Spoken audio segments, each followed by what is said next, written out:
coming October 2nd from the new Chrysler Corporation. By Sony, which makes Trinitron, Betamax, and a full line of home audio products. Sony, the one and only.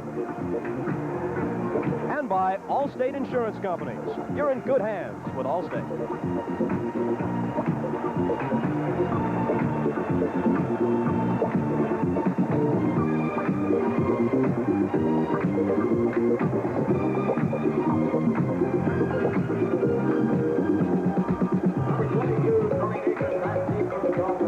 Bob Costas with Mike Hafner in Buffalo. And Mike, can the jinx end today?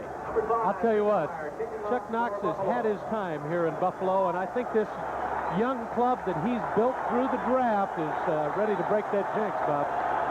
Miami has won the toss. That's Nick Mickemeyer who'll kick it off for Buffalo. In three deep, Don Besselou, Tony Nathan, and Nick Giaquinto, with Nathan in the middle, but they kick it short, and it's taken by one of the up men across the 30-yard line where he's dumped. Interesting kickoff, Bob. They put it in between the short man and the front man, and I think they're a little afraid of Tony Nathan. I've seen Tony do it when he was at Alabama. There's the starting offense. Greasy's running backs, Williams and Howell in for Larry Zonka, who never signed after a contract dispute. Duriel Harris and Nat Moore, one of the deadliest of wide receiver duos in the NFL. Bruce Hardy is the tight end. Andre Tillman still bothered by a broken leg, sustained a year ago. And that offensive line is something we'll be talking about all afternoon. All kinds of juggling, a lot of unfamiliar names. Mike Hafner will tell us about it as the day moves along. From the 32-yard line, the first play from scrimmage of the 1980 season. And Greasy will give it to Delvin Williams, the former San Francisco 49er, to the 35. Call it a gain of 3. It'll be second down and 7. Steve Freeman from his strong safety spot made the stop, along with inside linebackers Shane Nelson and Jim Haslett. They play the 3-4 at Buffalo. Williams, Smirlis, and Hutchinson across the front. Lucius Sanford, Jim Haslett, Shane Nelson, and the former Ram All-Pro Isaiah Robertson are the linebackers. Mario Clark and Charles Romes, the safeties, or the corners, I should say. Steve Freeman and Jeff Nixon are the safeties. Second down and 7. Opening minute of quarter number 1. From the Miami 35. Greasy drops for his first pass of the season. Line gives him plenty of time. Stepping up and still looking. Greasy cut down at the line of scrimmage. It'll be 3rd and 7. Scott Hutchinson got him from his right end spot. Good pursuit by the young guy Hutchinson. Also Ben Williams. They didn't give up. And I'll tell you, there was a test for Bob Greasy. All of his receivers were covered. And that's the thing that Greasy's going to have problems with today. That Buffalo defense isn't as bad as people remember. And if you can't get a receiver open, you can't complete them. I don't care how good a quarterback you are. Greasy not known for his scrambling now at 35 years old. He did it when he was younger. But there's that great pursuit that'll make it a tough day for Greasy if he can't get the receivers open. The offensive line did give him time. The receivers were simply covered. The nickel defense is employed now by Buffalo. 3rd down, and they need 7. Greasy again with time. Over the middle, in and out of the hands of his intended receiver. Charles Romes was there to break it up. And Miami will have to punt. Oh, quarterbacks don't like that, Bob, when the receivers drop the ball. That was right there. Nat Moore doesn't usually do it. There's Greasy again, and again that excellent pocket. You mentioned that he had the time, and he's got Nat Moore on that hookup pass in the zone. Nat, you got to catch those. Oh, Greasy will snare daggers at him for a couple series after that. George Roberts is in now to punt. Third-year man from Virginia Tech. He's been consistent in his first 2 seasons, averaged 40.3 and 40.2. Kicks them high and generally with short returns. This is rookie Joe Cribbs out of Auburn. And Cribbs doesn't get too far. Shoved back at around the 27. Jeff Allen was in on the tackle. And a look at the Buffalo offense. Joe Ferguson, their quarterback. He has never tasted victory over Miami. Curtis Brown and Joe Cribbs, who displaced Terry Miller as a starting running back. Jerry Butler, Frank Lewis, the wide receivers, Reuben Gant, the veteran tight end. And there's the offensive line. Only Reggie McKenzie is left from the Electric Company, which once sprang O.J. Simpson loose for a 2,000-yard season. Conrad Dobler in at right guard in place of Joe DeLamalure. On first down, Curtis Brown carries.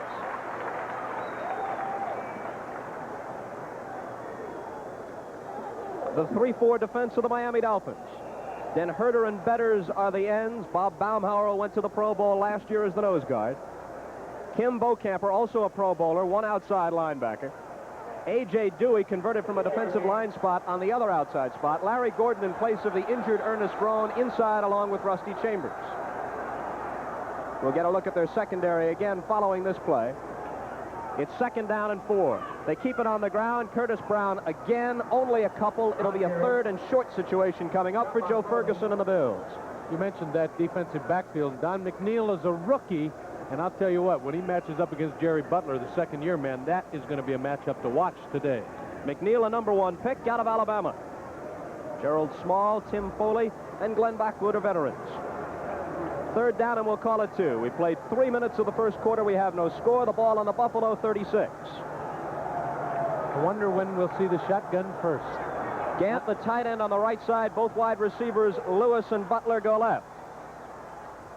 They'll put it in the air on 3rd and 2. Swing it out of the backfield to Joe Cribbs, the rookie. He's got the first down and then some. Cribbs is out near midfield.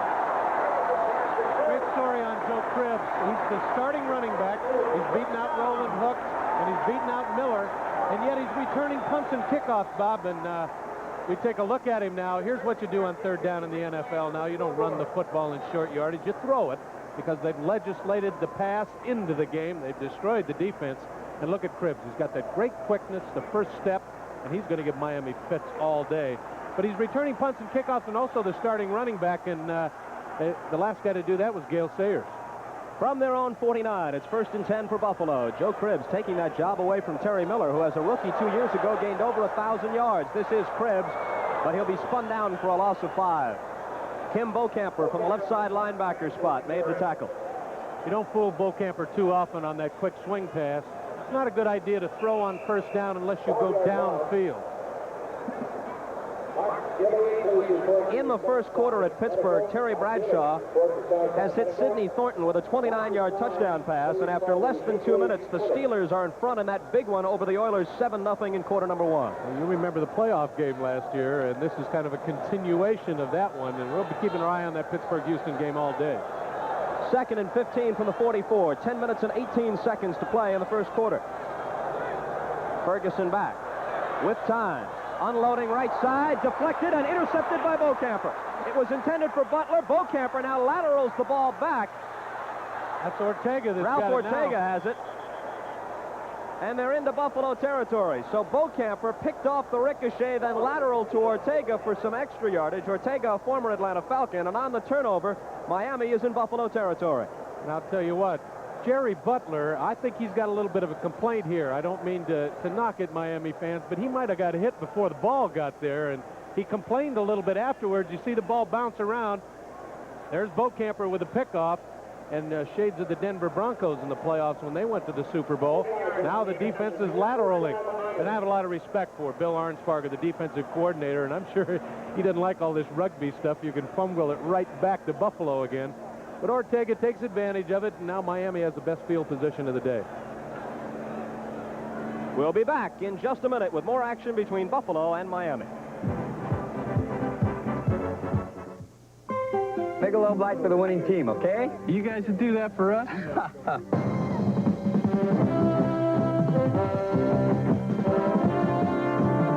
Would a bunch of guys really go at it this hard just for a beer?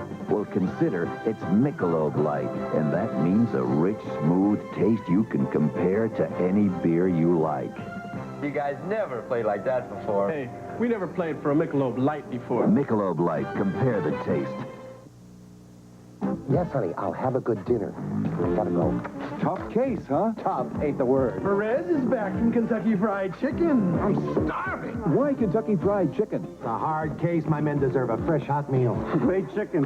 Great price. Anything else? His wife will kill him if he doesn't eat right. It's so nice, nice to feel so good about a meal, so good about Kentucky Fried Chicken. Changes on that offensive line for Miami. Cleveland Green, untested, in at left tackle. Kuchenberg from guard to tackle. Ed Newman from left guard to right guard. Larry Little on the bench, the 14-year veteran not starting. And on this first down play, Greasy goes to the air and finds his man wide open. Duriel Harris inside the Buffalo 30 before Charles Rome stopped him. Harris, who caught 42 passes last year, an average of 19 a catch. 3 of them went for touchdowns.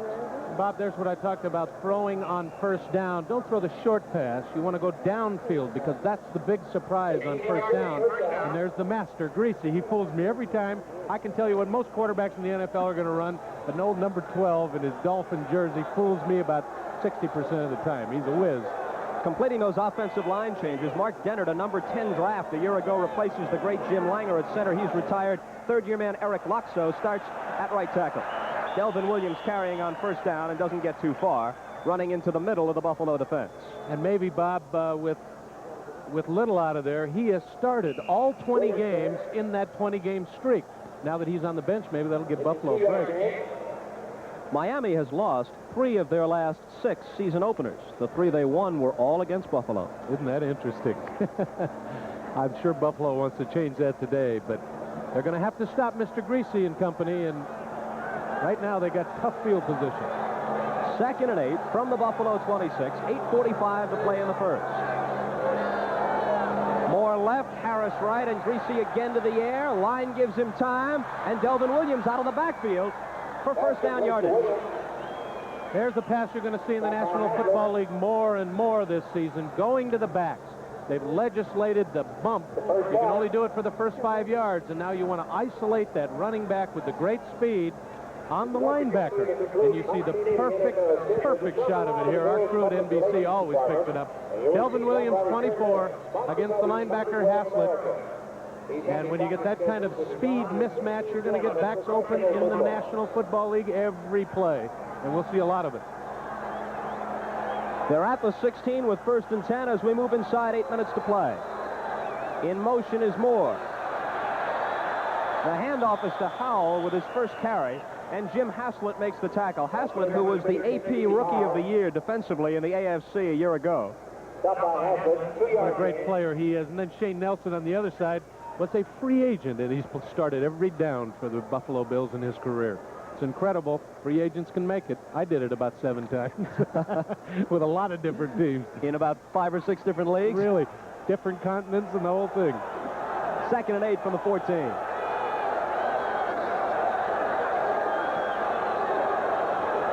Greasy with the air game, which has been successful so far. This time, and Ben Williams pulled him down.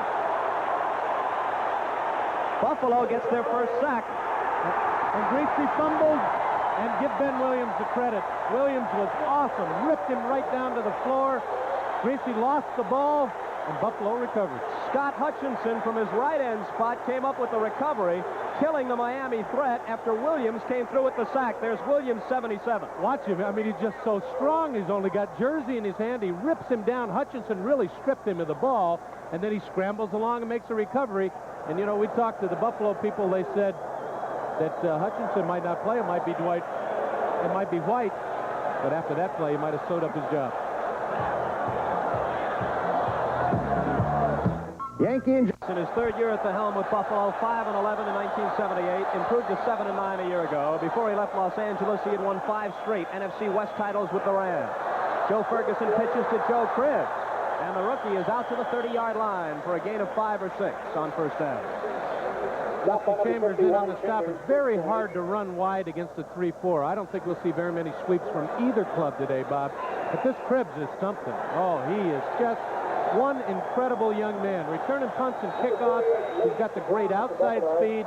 He's got the strength to run inside. And he's going to give the linebackers of the very famous no-name defense at Miami a lot of work today. One of those linebackers, Rusty Chambers, made the stop. He was the leading tackler for the Dolphins in 1979. 2nd down, and we'll call it 4. And again, they work the rookie Cribbs. He's close to the first down, but short of it by less than a yard. Again, you get that look at Cribbs. He ran outside last time with the great speed. This time, the great balance inside gets the first down. So they gave him the good spot and the first down. He was not short of it. They get the first down. First and 10 from the 34, and we have exactly 6 minutes to play in the first quarter. I think you're right, Bob. I think they gave him the bounce afterwards. His knee touched, and they gave him the first down as a gift. That's a nice way to break in for a rookie. Lewis comes wide to the right. Butler is wide to the left. Backs in the I formation, and they pitch it back to the rookie, Joe Cribbs. Cribbs looking for running room, but the Miami defense converges on him. Den Herter was there, and so was Chambers. Joe Cribbs could carry the ball 25 times in this game if they keep this up. He could be an awful tired rookie at the end of the day. Wayne Morris has scored on a 5-yard run in the first quarter in St. Louis, and the Cardinals, after 5 minutes of play, lead the Giants 7-0. Lynn Kane ran one in from 3 yards out for Atlanta. They lead Minnesota 6-0. Also, after 5 minutes of the first quarter, the point after touchdown for the Falcons was missed. The bartender, Mazzetti, missed one, huh? Second down. And 9 yards to go. Roosevelt leaks, running over people, then losing the football, but we'll see if they got the whistle before the fumble. Apparently so. They said he was down. Good call. Excellent call. Yeah, Roosevelt Leak says, hey, no problem. Yeah. He's a veteran. He's been around. Don't show those zebras that maybe I did fumble. Hey, I knew the play was over. I just got rid of the ball. Leaks was waived by the Colts. Good acquisition for Buffalo. Very true. In fact, the other fullback, Don Hardiman, was traded to the Denver Broncos during the draft, and of course they got Curtis Dickey, so they've got somebody to fill in over there in Baltimore. Just short. So Roosevelt Leaks got a bit more than 9 yards on the play. There are the officials. Gordon McCarter is the man you'll hear on the microphone when penalties are called today. Speaking of which, Miami is not hit with many of those. They've been the least penalized team in the NFL for the last 4 consecutive seasons. Don Shula coaches them not to make mistakes. Yes, he will not hold still for mental errors, and you don't play for the Miami Dolphins if you make it. 2 tight ends are in now in the short yardage situation. Reuben Gant and the rookie from Michigan State, Mark Brammer. Third down and about a foot from the 43-yard line.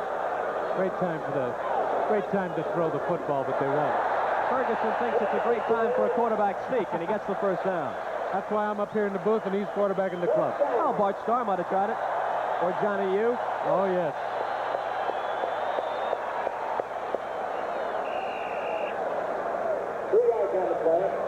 So they have the first down, and there's Don Shula, who just this week signed a 3-year extension of his contract, the most lucrative for any coach in NFL history. You saw the pregame show. I got a chance to talk to Don, and I'll talk to him at halftime if we get a chance to show you. And he's really in a rebuilding program. He didn't like that word, though. 20 draftees from the last 3 years are on the Dolphins' 45-man roster. Roosevelt Leaks carried. Vern Den Herter brought him down after a gain of nearly 5. You talk about Shula and a rebuilding program. His idea of rebuilding is to keep winning as you rebuild. Twice in Dolphin history, he has started 5 rookies in 1 year on defense, and both those seasons his teams went 10-4. Yes, and we got Bill Arnsparger as your defensive coordinator. You can almost play 11 Grandma Moseses, and they're going to stop you most of the time. Joe Cribbs and Roosevelt Leaks are the running backs. Lewis and Butler the wide receivers. Lewis right and Butler left. On 2nd down and 6, Joe Cribbs trying to vault over people. Picks up about 3 yards in the process, and he's into Dolphin territory. Bob Baumhauer hit him and stopped him.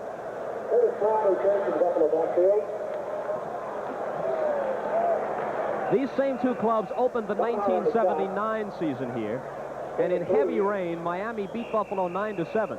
The now departed Larry Zonka had a big game with 87 yards, including a 4th quarter touchdown. On the last play of the game, Tom Dempsey, who shortly thereafter was cut as the Bills' place kicker, missed a 34-yard field goal attempt, which could have won the game. Then later in the year, they went to Miami, and the Dolphins prevailed 17-7. Zonka, again a big day, 90 yards on the ground. Tony Nathan, then a rookie, returned to punt 86 yards for the game-breaking touchdown.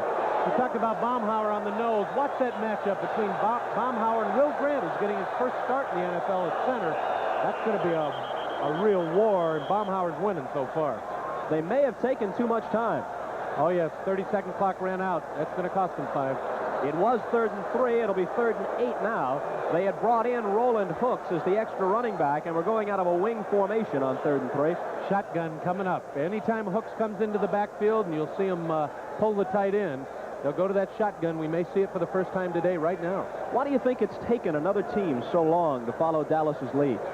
Well, there aren't too many Joe Fergusons or Roger Staubachs around. And also, believe it or not, it's really tough to find a center that can make that snap, Bob. I mean, it's really important you don't fumble it, because then you blow all chances for a pass. Another thing, too, is you're telling the defense, we are going to throw the football. There is no threat of the run. Ron Jesse, the 10-year veteran, acquired in a trade during the preseason with the Rams, is in as an extra wide receiver. He goes off to the left side along with Frank Lewis. Hello, shotgun. There it is. Lou Picone is also in at a wide receiver spot. He's off to the right. And from the shotgun, Ferguson, still pressured, over the middle and broken up. A flag, however, pass interference against the Dolphins.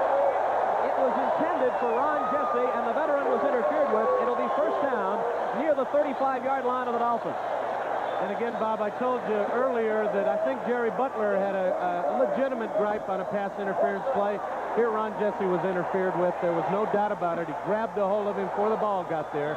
And that'll give the Bills the first down, and the shotgun worked the first time out. First time out of the holster. Here's a look at it.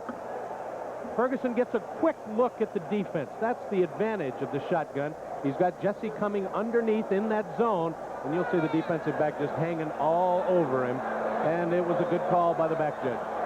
That was Ed Taylor, who was in as a nickelback in the passing situation. They spot the ball at the 38. This was the deepest penetration so far by the Buffalo offense. Curtis Brown carries and goes nowhere. This telecast is presented by authority of the National Football League, and it's intended for the private use of our audience. Any rebroadcast or other use of this telecast without the express written consent of the Buffalo Bills and the National Football League is prohibited. Interesting. First time we see the shotgun. There's a look at the Chicago score. Chicago and Green Bay. Bob Thomas connecting from 42 yards out with 4 minutes and 40 seconds to play in the first quarter in that one. Poor Green Bay. Boy, what goes around comes around. I remember when I worshipped the Packers. Now they can't win for losing. Headaches for Bart Starr. And Joe Ferguson. He has all day. Dan Herter misses a shot at him. Ferguson clattering him. Tucks it away. They have the first down. Sends to around the 20, fumbles as he's hit. And I think Joe Cribbs fell on the ball. The rookie's doing everything. No, it's Miami has it. What a break. Let's see who got it when they unpeel. I think it was Vern Den Herter, who showed some great hustle. First he missed a shot at the sack, and then he chased him all the way downfield. And after Ferguson coughed it up, Den Herter recovered the fumble to kill the Buffalo threat. Give credit to those defensive backs from Miami. Small and Blackwood and Foley and McNeil obviously had all the receivers covered, because Joe couldn't find anybody. He had all day to throw. Now he's a great scrambler. He runs well, but you got to learn not to carry that ball like a loaf of bread. And watch him get this just stripped right out of his hands by the rookie, Don McNeil. And Miami has it.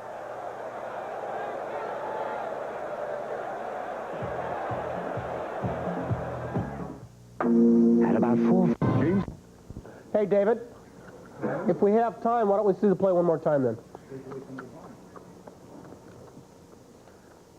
Sideline saying, if I'd have got that one, we'd had a shot at scoring. With a minute 36 to play in the first quarter, it's 1st and 10 from the Miami 22. Out of the backfield to Delvin Williams. And Williams does not get back to the line of scrimmage. Again, there's my example of a poor choice of a pass on first down. Go downfield when you've got them fooled on first down, and Delvin Williams gets nowhere on the short pass. Delvin Williams had a great year. The first season he came from San Francisco to Miami. He gained 1,258 yards in 1978, including 2 big games against Buffalo, 135 and 144 yards. Last season, when he missed a couple of games with cracked ribs, he slipped to 703 yards. And the 3-4 defense will stop you from gaining 1,000 real quick. 2nd and 11. And he got about 9 on that carry, out to the 30-yard line. That's where you got to run, Bob, against the 3-4 defense inside, and you've got to block those linebackers, and that's really tough to do. And again, you pointed out that the Miami offensive line is having some serious problems because it's really patchwork. But there's an excellent block on the linebacker that time, and they'll spring you inside. Bob Kuchenberg, who ought to be able to block linebackers, has been in this league a while, opened up a nice hole for Delvin Williams, and that's the way to beat the 3-4. Inside, block those inside linebackers. 3rd down and 2, and this time Miami may have taken too much time.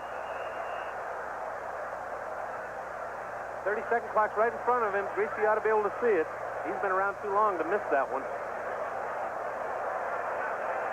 I think somebody jumped on the line, though. Yeah, Buffalo jumped outside. So that's going to give Miami a first down with just 13 seconds remaining in the first quarter. We mentioned all the patchwork being done along the offensive line for the Dolphins. The man in charge of that, along with head coach Don Shula, offensive line coach John Sandusky. And Ed Newman started 42 games. Let's listen to the boss. Defense, first down. Smirlis, the nose tackle. Here's a good look at it. He's trying to anticipate the count. That's what you do with nose tackle. And he thought he saw a little twitch from Dennard, but the Zebras didn't see it that way. 1st and 10 Dolphins at their own 35. We're scoreless, and this might be the last play of the first quarter. Play action fake to Williams. Deep drop by Greasy. Bullet over the middle. Man is there. And a fumble as he's hit. Bruce Hardy, the tight end, coughs it up. And Buffalo has it at midfield. I think Steve Freeman got it. And this is Fumble City here this afternoon. Must be the first game of the season, huh, Bob?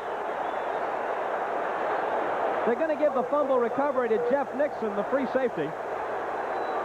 Jim Haslett might have been the man who jarred it loose with the hit. Here it is again.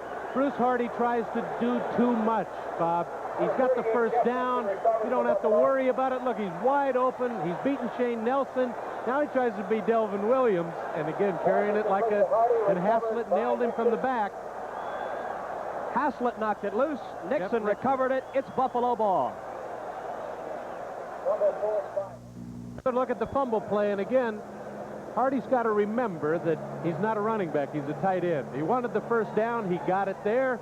Now tuck that thing away, will you, Bruce, for crying out loud? And Haslett hits him right in the middle of the back. It bounces away. As you pointed out, it was Jeff Nixon, Johnny on the spot for the fumble, and that's the 3rd one we've had, and we've only played about a quarter of football. Buffalo has 2 fumble recoveries. Miami has a fumble recovery and a Bo-Camper interception. 4 turnovers in a quarter, and that gives coaches gray hair, Bob. The ball just across the 50 and into Miami territory. 4 seconds to play in the first quarter. Bob Costas along with Mike Hafner. Blitz. Ferguson will put it in the air against the blitz. He's got his man, Frank Lewis. Lewis for a gain of 18. And give Joe Cribbs a lot of credit for picking up that blitz. Tim Foley was blitzing, and that left Frank Lewis wide open. Last season, Frank Lewis caught 54 passes for more than 1,000 yards. Great year for him. And at the end of 1, we're scoreless.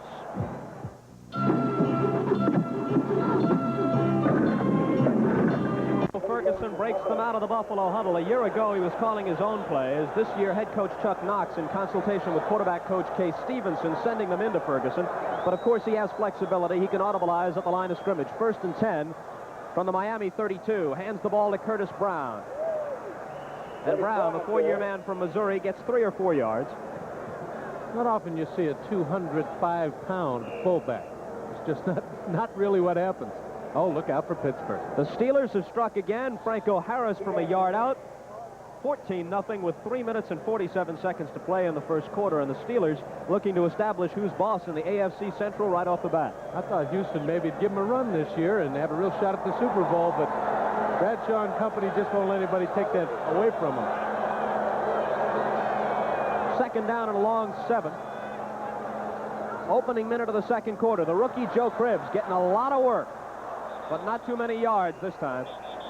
Again, Bob, I hate to keep pointing it out, but you can't run outside against a 3-4 defense. Those linebackers are so quick. They're probably as fast as Joe Cribbs himself, and it's very, very difficult to run outside against a 3-4. Bo-Camper and Ortega on the tackle. And we might see the shotgun now. It'll be 3rd and 9. They lost a yard on the play. Anytime you see Roland Hooks come in, Ron Jesse, here's again, over and over again, I'm going to point it out. You don't run outside against the 3-4. Those linebackers are just too quick. The pursuit's outstanding. And I'll tell you, Bo-Camper's not the guy to meet in the dark alley anytime. He'll nail you. Frank Lewis is in motion, and Ferguson thinks they're not set properly. They were set up in the shotgun. And he has to expend a timeout here. You see, and he doesn't like it. You see, Joe, what's going on here? Don't these guys know how to play? We've got 13 minutes and 34 seconds to play in quarter number 2. No score. Back after this. So it's 3rd and 9 for Buffalo at the Miami 31. In 13 games in his career against the Dolphins, Ferguson obviously is winless, but he hasn't done that badly. 54%, 13 touchdowns, 12 interceptions. Not his fault. It's the defense's fault. As we told you at the top of the telecast, 20 consecutive Miami victories over Buffalo. Plays like that might change things. They may rule that he trapped it, though. Let's see if they'll give him the catch. Oh, it was a good catch. They do. There's that shotgun again, Bob. You get a good, quick look at the way the defense is setting up. You can read zone, strong side, weak side, and find out right away where that open man's going to be. Look at Joe. He's looking right downfield now, and he's got it wide open. Lou Picone made the catch. He had his biggest season in 1979, catching 33 for an average of 17 yards per grab. You know what he's most famous for? He used to room with our Mike Adamley when he was at the Jets. From the 16 on 1st and 10, they pitch it back to Curtis Brown. Brown switching directions. A loose football as he's hit. And Miami has it. That's the 3rd Buffalo turnover. 2 fumbles and an interception, and another threat dies. I'll tell you what, both coaches' hair turned another shade of gray on either side of the field already with all these turnovers, Bob. It makes for sloppy football, and you can't get your confidence up. Larry Gordon recovered the fumble. Curtis Brown was the man who coughed it up. We're coming back right after this. 1979 season, all of which Buffalo lost. Their offense produced only 1 touchdown, and turnovers like we've seen them be plagued with today. One reason why. Demoralized you, I'll tell you, and you can't run wide. He tried to make more out of it than he could, and that's when you get the fumbles, and Larry Gordon was right there to pick it up. Now from deep in his own territory with Nat Moore in motion. Greasy hands to Delvin Williams. Williams turns it around the outside and gets 6 or 7 before he's shoved out of bounds. First down so far. Buffalo has 5. The Dolphins have 3. Bills have 53 yards in rushing to Miami's 16. Miami has 41 passing yards to Buffalo's 25. Give Kuchenberg the accolades for that gain. That old veteran, he pulled out that time, made the wide one go because he blocked the outside linebacker, and it's into the short side of the field, if you can call it that anymore with the moving of the hash marks. But that's the way to do it if you want to get outside quickly, and especially on first down. 2nd and 3 from the 22. This is Steve Howell. It'll be 3rd down coming up. Howell, the second-year man from Baylor, who has to fill the shoes of Larry Zonka. And Pittsburgh continues to pour it on. Matt Barr with a field goal from 27 yards out. 2:21 to play in the first quarter at Three Rivers Stadium in Pittsburgh. It's 17-0 over the Oilers. And you said the key, Three Rivers Stadium. Nobody likes to go there and play the Steelers. Snake pit. New England jumps in front of Cleveland 3-0 on a John Smith field goal, 37-yarder, early in the second quarter. Howell goes out, and Tony Nathan is in at the other running back spot alongside Nick Giaquinto. A flag is down. The pass is complete on 3rd down. They have what they needed for the first, but let's see what the penalty was. There's that illegal chuck. Oh, offside. That's the last time I guessed today. Either way, it works out for Miami. They needed 4 for the first down. They got it by the pass. They would have had it through the penalty. Number 77, defense, decline, first down.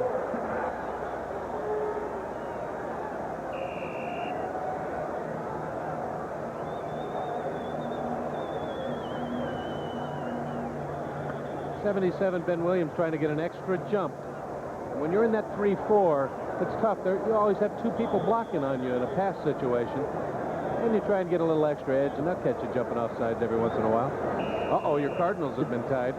Giants coming back with a touchdown after St. Louis had jumped in front on a Wayne Morris run.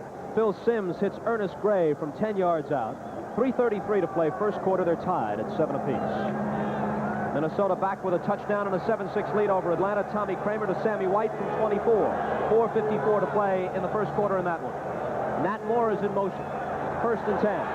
Delvin Williams cut down. Isaiah Robertson flashing that old Pro Bowl for him. I'll tell you, he was on a bit of a blitz that time, and even before Delvin Williams got the pitch, Isaiah's sitting there waiting for him. He's done it a couple times, and of course Chuck Knox had him at Los Angeles. They got in a little bit of a problem out there, and Chuck was happy to take him. And Isaiah's moved over to the weak side now where he belongs. Last year he played strong side linebacker, was a bit lost in the 3-4, but he's found a home now back on the weak side, and that proved it right there. The ball back to the 22. It'll be 2nd down and 16. Exactly 11 minutes to play in the first half. We have no score. We've seen 5 turnovers, 3 by Buffalo, 2 by Miami. Greasy tries the middle and comes up with a completion, although not for much. That was Bruce Hardy, the tight end, with his 2nd catch. The first time he caught one, he wound up fumbling. San Francisco and New Orleans scoreless in the 2nd quarter, which is a surprise. Neither one of those teams plays great defense. Both have outstanding offenses. DeBerg at quarterback for San Francisco in Bill Walsh's pass-oriented attack, and Archie Manning, of course, for New Orleans. Green Bay comes back with a field goal and ties the Bears at 3. Chester Markole from 46 yards out. That may be as close as Green Bay gets to anybody all year. Now be nice. Okay. Bart Starr's a good buddy. 3rd and 9 from the 29. Greasy uncorking one deep. There's a collision. No flag. Incomplete. Duriel Harris with a nice acting job trying to pick up a flag, but there is a flag, however, behind the line of scrimmage. No pass interference call, as Duriel Harris was tripped up with the ball in the air, but there is a penalty back near the line of scrimmage. Oh, I saw Mike Kadish, the nose tackle, jump. He's replaced Smerlis at that nose tackle job, number 71, and I think he tried to get that edge again. Now, we couldn't see it quite on the replay, but Greasy knows. He saw the flag, and he knew that he could bomb away at it. See, they just tripped over each other, and both have a right to the path to the ball, so there's no flag there. Good call. Our replays at NBC kind of prove that those guys in the striped shirts are right 98% of the time. I never used to think that, though. It was always pass interference when I was playing. That's Duriel Harris, number 82. And the stats on Greasy. It's 3rd and 4 from the 34, with 10-11 to play in the first half. Jimmy Cephalo is also in at a wide receiver spot. Greasy steps up into the pocket, and his pass is dropped. Tony Nathan out of the backfield. It would have been a difficult catch, but certainly not impossible. He probably should have had it, and the Dolphins will have to punt. Give a lot of credit, though, to Williams and Kadish. They put a lot of pressure on Greasy, and he had to get rid of it before he wanted to, and that made it a tough catch for Nathan. He was wide open, though. Again, I told you, they're going to throw the backs a bunch. George Roberts is in to punt.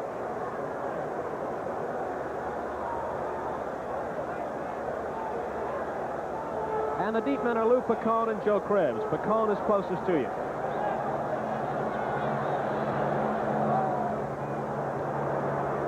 Picone with the fair catch at the 30-yard line. So Buffalo will have possession. We have exactly 10 minutes to play in the 2nd quarter, and no score at Rich Stadium in Buffalo.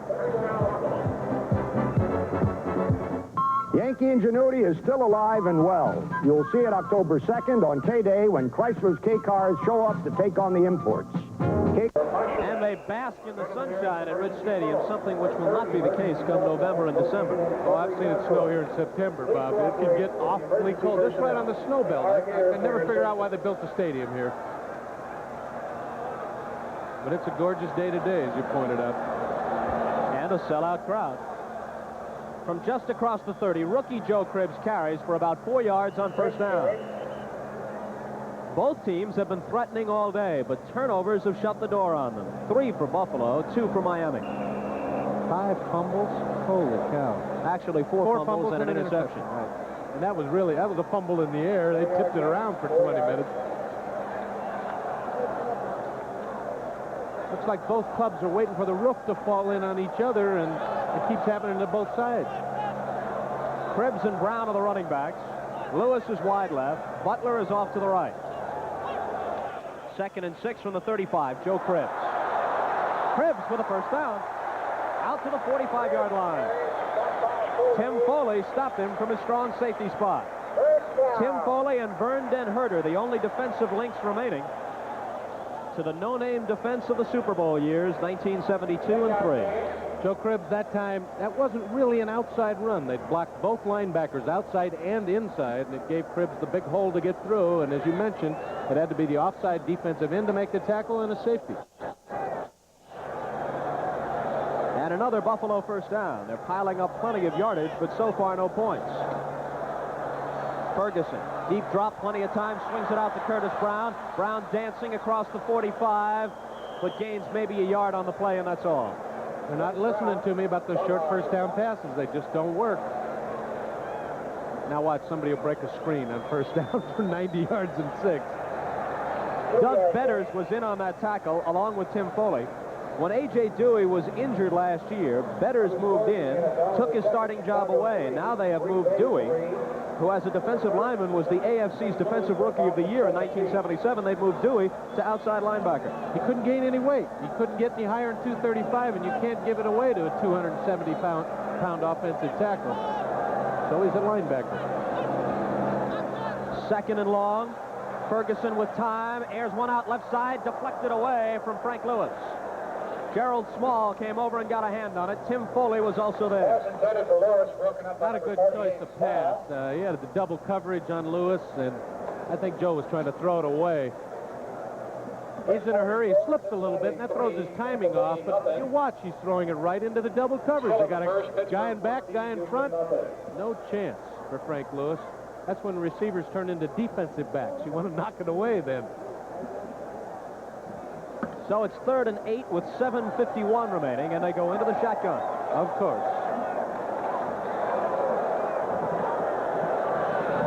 Picone is in as a third wide receiver. Ferguson fires one out. It's incomplete, intended for Picone.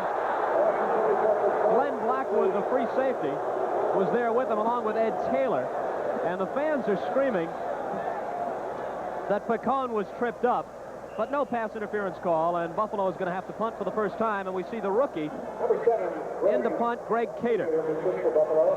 They've had a succession of kickers here in Buffalo. I think 7 in about the last 5 years. The last couple of seasons, it was Rusty Jackson. Right. He has departed in favor of Cater, a rookie from Tennessee, Chattanooga, who fumbles the snap but gets the kick away. It's a high boot from the 10th round draft choice, and a fair catch is made by Tony Nathan just across the 20-yard line. So now it'll be Miami's turn to try and break the scoreless tie. With 7 minutes and 39 seconds to play in the second quarter, we have no score. On 22-yard line, it's 1st and 10 for the Dolphins following the Cater punt. Punt carried 31 yards, but no return. So a reasonable debut for Cater there. Delvin Williams. Brought down by Ben Williams.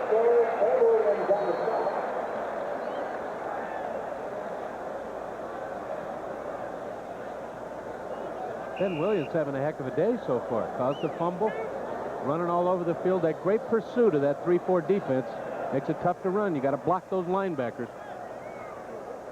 You think the 3-4 is just a superior defensive alignment, period, or does it depend upon your personnel? Definitely on the personnel. It's speed that makes the 3-4 work. We've got to have those great linebackers with the 4-6 speed. They give Delvin Williams a gain of 1. Greasy drops the throw on 2nd down and 9. His line gives him time. He throws it over the middle, and a diving interception by Jeff Nixon. Nixon will bring it back into Miami territory to about the 33-yard line. That is the game's 6th turnover. Each team has 3. Each team with 2 fumbles and an interception. No wonder the score's 0-0, Bob. Another look at Bob Greasy, and he's got Duriel Harris open over the middle, but you can see it slip off of his hand. And I'll tell you what, free safeties love it. I mean, they just sit back there, play center field, wait for the overthrow. Nixon was right there, dove to the ground, a great catch, and had the presence of mind to get up and move them in. If Buffalo doesn't score this time, we could be 0-0 for the next 6 weeks, Bob. In which case, we'll both miss our plans. Really? With 6:49 to play in the half. from the 32 of Miami. Joe Cribbs fumbled, but I believe he recovered it himself, which is a refreshing change.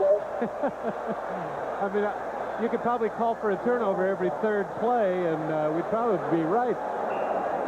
6 turnovers in the game already. I haven't even completed 2 quarters. Cribbs, you got to watch the ball, son. He's a rookie. He'll learn. But he did the second best thing. He recovered his own fumble. That's the running back's fault. He's got to take it from the quarterback. Most running backs will tell you that's not true. They lost a yard on the play. It's 2nd down and 11. Ferguson. The catch made by Butler.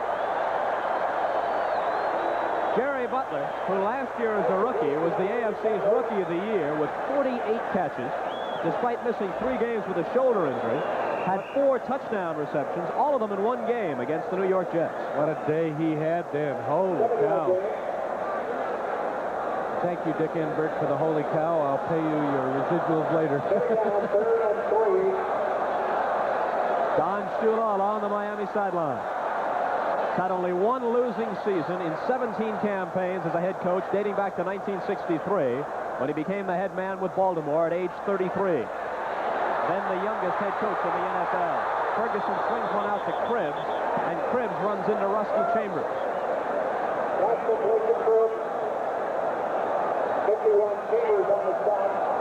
Don't forget Tuesday night on NBC Sports. It's Major League Baseball as pennant fever heats up with the LA Dodgers led by Steve Garvey taking on Joe Morgan and the Houston Astros. Or it'll be the world champion Pittsburgh Pirates and the Philadelphia Phillies.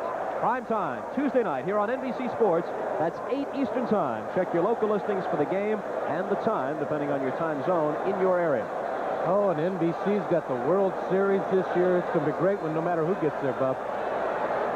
They got a yard to go on 4th down, and they elect to send Nick Mickemeyer in. He was 20 of 29 on field goal attempts a year ago. This is a 40-yard shot. Dan Minucci holding at the 30-yard line. The kick is away. The kick is good. And the Bills are on the board first. Nick Mickemeyer, the 8-year veteran from Temple, who last year replaced Tom Dempsey early in the season and had his best year since his rookie campaign with Atlanta. And he puts the Bills on the scoreboard and in front 3-0 with 4 minutes and 30 seconds to play in the second quarter. And I like the choice. It could be some criticism about not going for 4th and 1, but in a game like this, get on the board first. That really gives you an advantage. And I'm sure Chuck Knox is happy to be ahead 3-zip. Don Shula. In 13 of his 17 seasons as a head coach, his teams have won 10 or more games. He has the highest winning percentage of any active coach.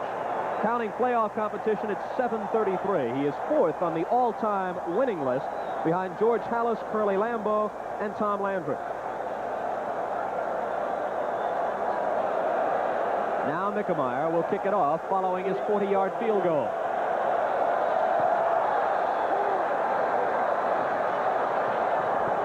Moving up to take it is Tony Nathan. Nathan finding a little room. Good run back out to the 34-yard line. Decent field position for the Dolphins.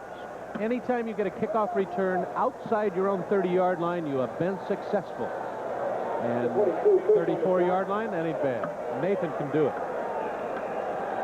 Burned the Bills last year on a punt return, 86 yards. He's been doing it for a long time. Bear Bryant picked him just for that reason, and he's carried it over into the pros. There were some questions the past couple of years about the strength of Bob Greasy's arm. Off what you've seen today, are those questions answered for you? No. He still can't throw the bomb like he used to. He's a 35-year-old now, Bob. Delvin Williams and Steve Howell are the running backs. They pitch it back to Williams. Howell blocking in front of him. Gave him a good block. Williams gets about 4 yards to the 38. Williams is likely to see a whole lot more work in 1980 than he did in 79. The emphasis shifted to Larry Zonka last year. Zonka gone in a contract dispute. Young Steve Howell taking his place. Williams again the #1 man in the Dolphin backfield. There's an example again of the 3-4, the 2 inside linebackers, Shane Nelson and Haslett. And it's very, very tough to run when you don't block those inside linebackers. They're going to be in your face all day. 2nd and 6. from the 38 with 3:40 to play in the first half. Greasy will put it in the air. His line giving him plenty of time. His man is wide open, Nat Moore. There's a first down in Buffalo territory. Shoved out around the 44. Mario Clark on the coverage. And again, as you pointed out, Bob, give credit to that Miami line. If you give Bob Greasy 5.5 seconds to throw the ball, he's going to complete it. There's Greasy again. Standing all alone, not a soul around him. And I think Nat Moore can get open, don't you? He's been getting open for 7 years and wide open. And again, that time, give your receiver to run a couple of moves and to find a hole in the zone, Nat Moore will get open every day of the week. First and 10 at the 44-yard line of Buffalo. Fake to Delvin Williams. Deep drop by Greasy. Pressure on, they got him. All the way back to the Miami 48, a loss of 8. Let's pause briefly for station identification. This is the NBC television network.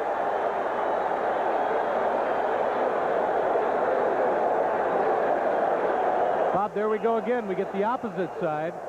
No protection that time. Greasy has to go down. The time before he gets 5 seconds, and it's an easy completion. Bob Costas along with Mike Hafner. Rich Stadium in Buffalo, New York. Turnover-plagued first half. Each team has given the ball away 3 times. Buffalo has drawn first blood on a 40-yard field goal from Nick Mickemeyer. Second down and 18 yards to go for Bob Greasy and the Dolphins. He finds Williams. Williams finds Isaiah Robertson, bounces off of him, but then Charles Romes runs him out of bounds. Again, an outstanding pass rush, Bob. Mike Kadish in there again, Williams. And Greasy had to dump it quickly because the pressure was coming, and he gets nothing out of the pass completion because he had to dump it so quickly. They get back to the 48-yard line of Buffalo. It'll be third down. Scoreboard says 15, and we'll go with that. 2 minutes and 51 seconds to play in the first half. Jimmy Cephalo is in at wide receiver. Bruce Hardy, the tight end, is out. They go with 3 wide receivers, Moore, Cephalo, and Harris. Here's where Greasy used to run the draw play to Zonka, and he'd get 20 yards, but the Zonka isn't here anymore. So Greasy will put it in the air. Pressure on him again. They got him. Fred Smerlis reached out with one hand and yanked him down. Fred Smerlis lifts weights. He's one of the strongest defensive linemen, not only with the Bills, but in the National Football League. And you saw that strength. All he had was a handful of jerseys and ripped Greasy down like he was a rag doll.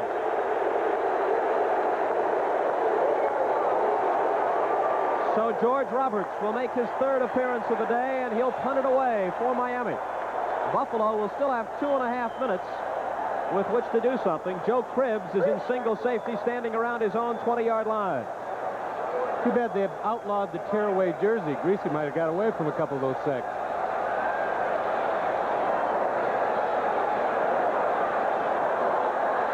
Big rush on. They almost got it. Cribbs calls for the fair catch, juggles it, and holds on. Oh, the rookie's heart was in his throat when that one popped up. Lou Picone was right in George Roberts' face as he got the kick away. I don't know how Picone avoided running into it. Excellent job. Let's take a look at it.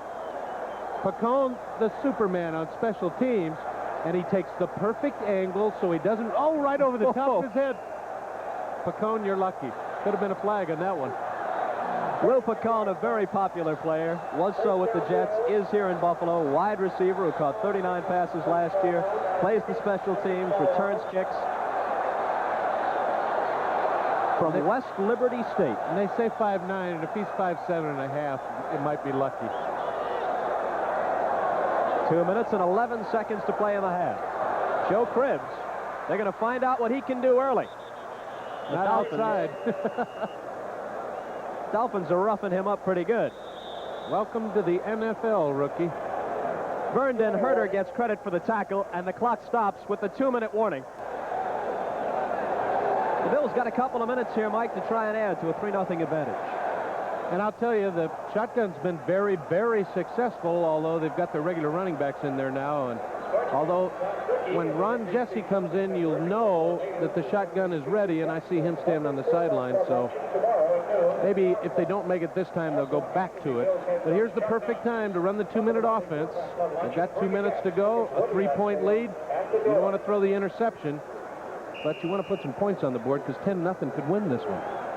For years, I've heard Joe Ferguson referred to as the most underrated quarterback in the NFL. Is that an accurate description? Yes, it is. And it's unfortunate that they've had no defense here in Buffalo. I mean, Buffalo loses game 37-35, 24-23. Joe does his job, and they can't stop the other team. They go to the shotgun on 2nd and 11. Ferguson looks right and then left, and he finds his man, Jerry Butler, at the 36.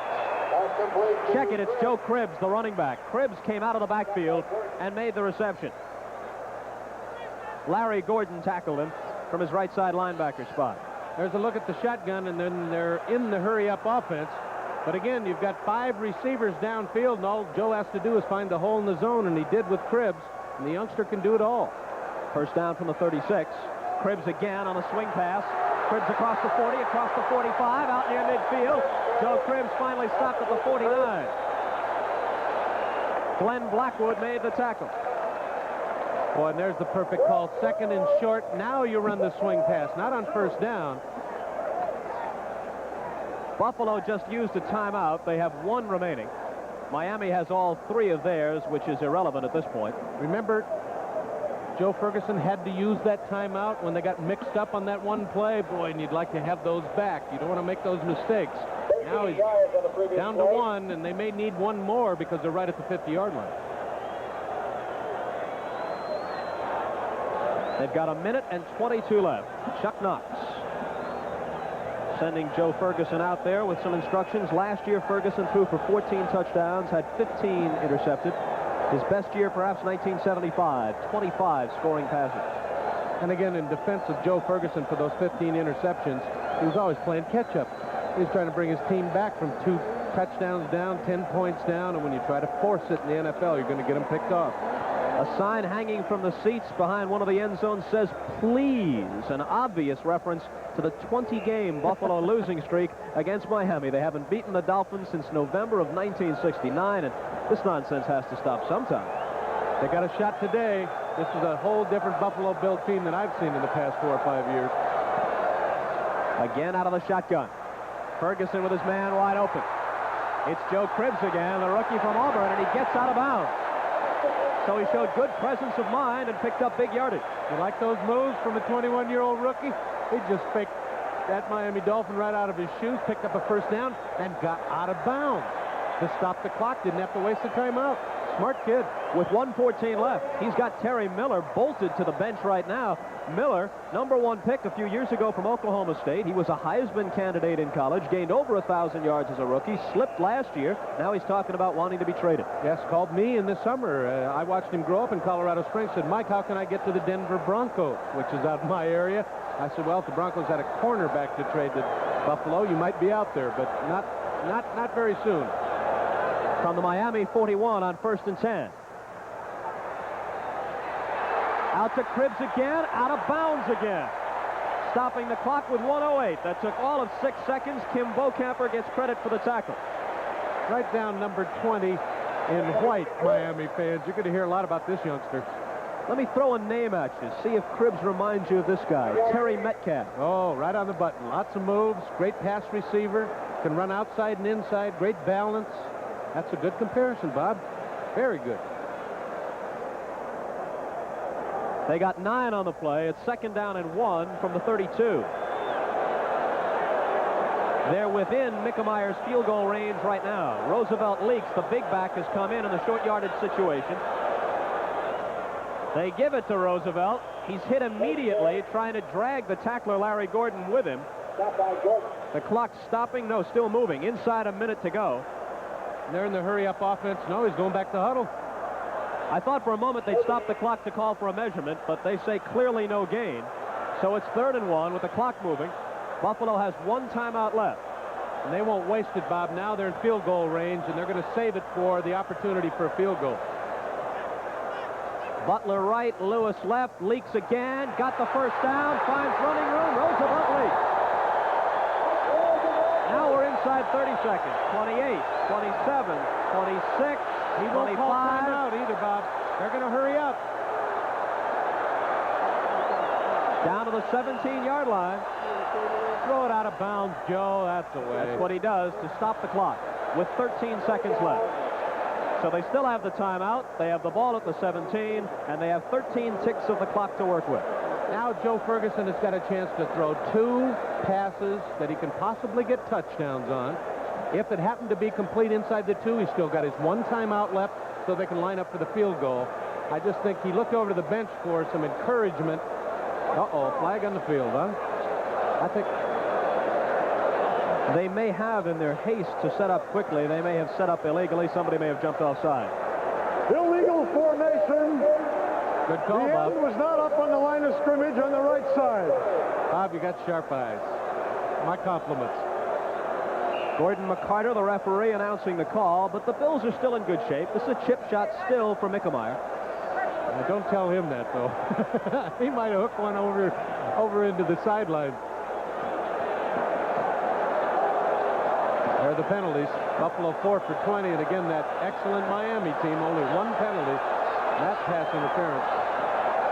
Okay, it's first down now, 15 yards to go from the 22, 13 seconds left. There you see the time on the top of your screen. Ferguson falls down. They got to use the timeout right now. There's the rookie center. Will Grant got his foot caught up in his center's stance.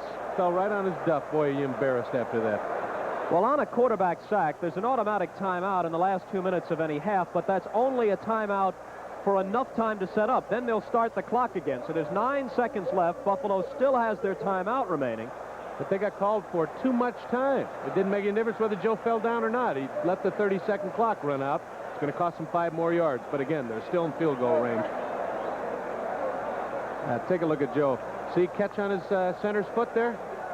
I'll tell you what, Will Grant, the first-year starter, first-game starter in the NFL, has got to learn not to back up. It's very important to take 1 step forward so you don't step on your own quarterback, and there it cost him. He'll learn, though.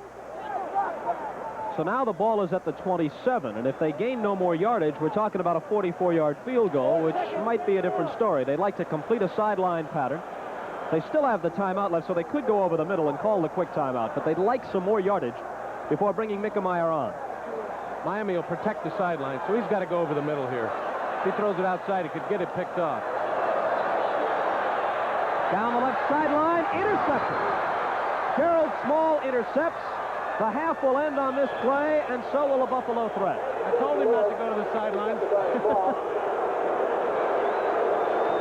A disgusted Joe Ferguson shows his emotion. That was the 4th Buffalo turnover of the half, the 7th turnover by both teams combined. And despite the fact that they take a 3-0 lead into the locker room, the Bills here booze at Rich Stadium. That's the end of the first half with the score. Buffalo 3 and Miami 0.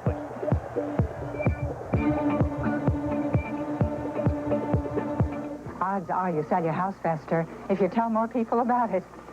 That's what this machine does. Like any agent, I find buyers locally, but I can also send a picture and description of your house to buyers in any one of our 4,000 offices. It's like a national multi-list, and only ERA has this system. Think about the odds and then call us. We can find more buyers. That's another reason your ERA real estate specialist is the person you need to know in real estate. This Bud's for all the people who make the sidelines a part of the show. This Bud's for you. For all you do, the king of beers is coming through.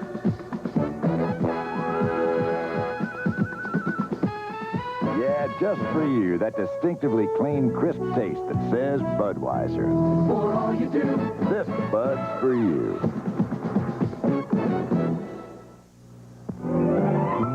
Down there is Miami Beach, a vacation mecca for millions. I'm Ed Newman of the Miami Dolphins, and I want to show you a part of Miami Beach people seldom see. This is it, South Miami Beach. It's not much to look at, but it's home to Fanny Pressman. She's 82 years old now. She lives here all alone. Over 18 million people live on a small fixed income, and it's not easy, I can tell you.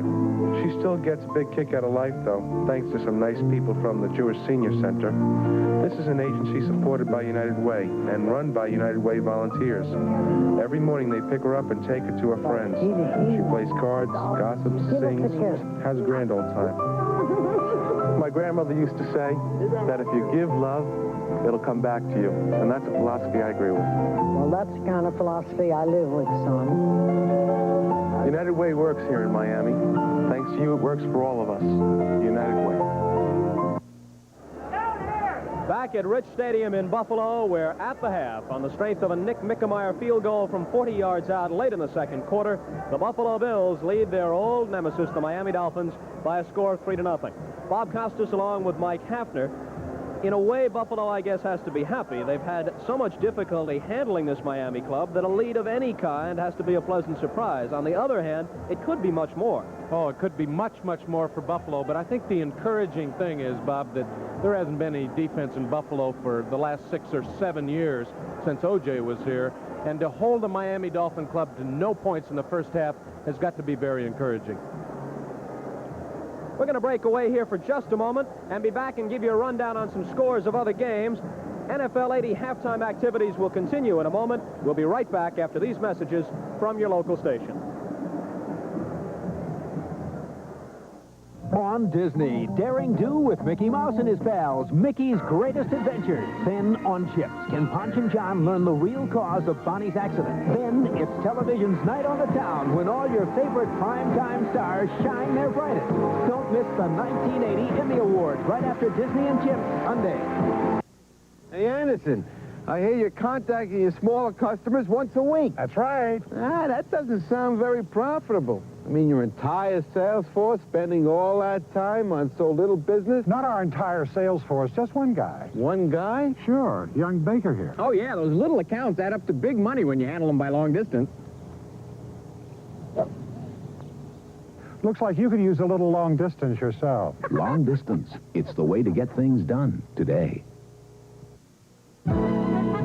This is week number 1 of the NFL season. We'll try to get you all caught up. The big game of the day happening at Three Rivers Stadium, a matchup between the Houston Oilers and the Pittsburgh Steelers. And that noise you may have heard up in Buffalo may well be the Houston bubble bursting. It has not been the kind of day Kenny Stabler expected, not been the kind of day the Houston Oilers expected. Pittsburgh out in front 17-0, and Steeler fans could be excused if they're already making their reservations for New Orleans in January. The Steelers have been that impressive.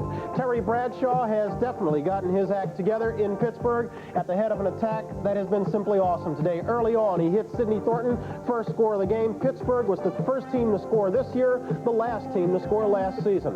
Thornton having himself a good afternoon. This run set up a second touchdown by Franco Harris. That one made it 14-0. Franco, by the end of the day, will be the third leading rusher all-time in NFL history, trailing just Jim Brown and O.J. Simpson. When he can't get it on the ground, Terry Bradshaw goes up top. John Stallworth has been John Stallworth all day. That one just there with Lynn Swann set up another field goal to make it 17-0. On the other hand, Kenny Stabler has had his problems. 5 for 19 for just 22 yards, 4 interceptions with still some time left in the half. It has not been a good day for the Snake or the Houston Oilers. Again, 17-0, time running out in the second quarter. In New England, Cleveland Browns have yet to get on the board. The Patriots rolling it up there, 13-0, a pair of John Smith field goals of 35 and 37 yards, and a Steve Grogan 10-yard touchdown strike to Harold Jackson. That was for Jackson, his 500th career reception. Ball game you're watching, Buffalo against Miami, of course, is Buffalo out in front 3-0. Nick Mickemeyer doing all the damage with a 40-yard field goal. Buffalo hoping to stop a 20-game losing streak at the expense of the Dolphins. Cincinnati and Tampa Bay. This one going on in Cincinnati. The Buccaneers trying to prove that they're for real. Cincinnati trying to prove that last season was a fluke. The game right now is tied at 3-3 in the second period. Pair of field goals, Garo Yepremian and Ian Sutter. The Giants and St. Louis, two teams who figure to be among the also-rans in the NFC East, are going at it. This is in the second quarter. Ball game right now tied at 14-all. A 10-yard touchdown by Wayne Morris has tied that ball game. Pittsburgh as we noted, out in front of Houston, 17-0 in the second quarter. Let us go to Three Rivers Live and join Dick Yenberg and Merlin during this day has been nullified by a penalty, and every possible bounce of the ball has gone against them. I guess maybe Bob Phillips would tell you they're testing us. They're seeing if we can handle all this adversity. Yeah, in a way, you look at this first half, Merlin, and 17-0 seems rather light in regard to the dominance of the Steelers. They could be ahead by almost twice that much. Well, I think the statistics will show that it has not been any kind of a ball game statistically, and of course the score. Offense, still third down. The score, by virtue of penetration field position, could well have been worse than it is.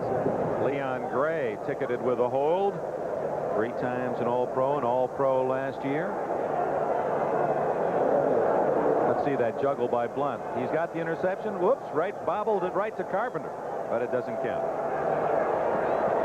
Pump, and then over the middle to Carpenter. He almost threw it in the arms of 51, Lawrence Hayes. Well, that's an appropriate way for the final scrimmage play for the Oilers. They've been doing it the entire half. You know they've got to hang on to more the second half. And if Stabler can get out of this first 30 minutes down by only 17, who knows? But it has been all Pittsburgh. Dick Yenberg said it properly. It has been all Pittsburgh. Bad day for the Snake in Houston. Minnesota out in front of Atlanta in the second period. That one standing at 14-6. Kramer has thrown a touchdown pass to Sammy White. New Orleans against San Francisco, who figure to be among the at least San Francisco figures to be among the also-rans of the NFC West. Tied at 7-7. Tony Galbraith, a 1-yard run for a touchdown. Rookie Earl Cooper, a 2-yard run for San Francisco. And Green Bay out in front of Chicago in the second period, 6-3. Still to come later today right here on NBC. Don't forget it's a doubleheader week. Colts will be going against the Jets. The Broncos taking on the Eagles in Philadelphia. Raiders and Chiefs renew acquaintances. And out on the coast, it'll be the Chargers and the Seahawks. You're all caught up. Let's go back to Rich Stadium. Bob Costas and Mike Hafner. This 1980 National Football League game is brought to you by the new K cars, Dodge Aries K and Plymouth Reliant K, coming October 2nd from the new Chrysler Corporation. By the Schlitz Malt Liquor Bull, more taste than beer, more quality ingredients than premium beer. Don't say beer, say Bull. By America's full-service bankers, ready to serve you where you see this symbol. And by Ryder Truck Rental, the best truck money can rent. We're back at Rich Stadium in Buffalo, New York. We're at the half. The Bills are in front of the Miami Dolphins, 3-0. Bob Costas along with Mike Hafner. And one of the big stories this week concerning the Miami Dolphins, the signing of Coach Don Shula to a new 3-year extension of his contract as general manager and coach of this very successful franchise.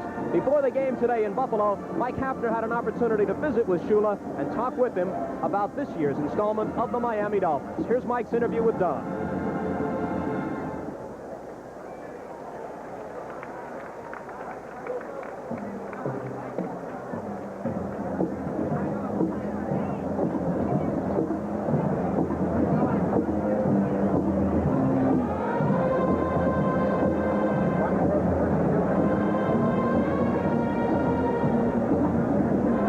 Apologize. Apparently we lost the audio on the interview with Don Shula. So right now we'll be back in Buffalo in just a moment. National Football League action will continue with the second half kickoff at Buffalo with the score, the Bills 3 and Miami 0. Any last requests? I'll have a beer. Costas along with Mike Hafner. We apologize that the sound wasn't available on the interview which Mike did before the game with Don Shula. Mike, what was the content of that interview? What did he have to say? Pretty much that this is a very young football team. Obviously, his fullback-oriented offense is gone with the likes of Larry Zonka moving down the road. But he said he doesn't like the word rebuilding. He likes to rebuild and win, as you pointed out, the first half.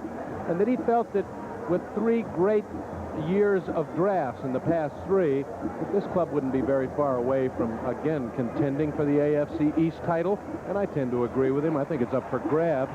And he's very confident that his young people and his defense will carry him a long, long way. They've done it before. And he was also very happy to see Bob Greasy come back and wrest the quarterback job away from the others who were pushing him. You know, Don Strock will be 30 in November. has been a class guy about this entire situation. He has stepped in, performed very capably as a relief man for Greasy whenever the occasion arose. Now, this is a cliche, but you know it applies in his situation. He is indeed good enough to start for any number of other clubs, and yet as his career goes on and he goes past the 30 mark, he remains a second stringer. He's got to be getting impatient. Oh, there's no doubt about that. Although, on the other hand, if I had to pick a job in the National Football League, it'd be backup quarterback, because you can make a lot of money and get no pressure, and the fans scream for you all the time when the starter doesn't do well. Usually you come in a situation where it's a no-win situation. You're down a bunch or way ahead. And so you may be right. I can see down the road where Don Strock might start to say, play me or trade me. Let's take a look at the stats for the first half. Buffalo with twice as many first downs, 4 times as much yards rushing, about twice as many yards passing, more than twice as many total yards, 11 of 16 for Ferguson, 8 of 11 for Greasy. The turnovers, the big stat for both teams, 4 for Buffalo and 3 for the Dolphins. Easily could have been 24-21 at the half instead of 3-0. With those turnovers for both clubs, they were in drives that should have gotten them points somewhere, and they're going to have to stop the turnovers in the second half. One or the other club expects to win. And the troubles, which began toward the end of last season for Buffalo, continue. They were 7-6 last year after 13 games, and still in the playoff chase, at least for a wild card spot. They wound up losing their last 3 games in succession at the close of the regular season, scored only 1 touchdown in those 3 games. They have not scored a touchdown despite threatening several times in the first half here today.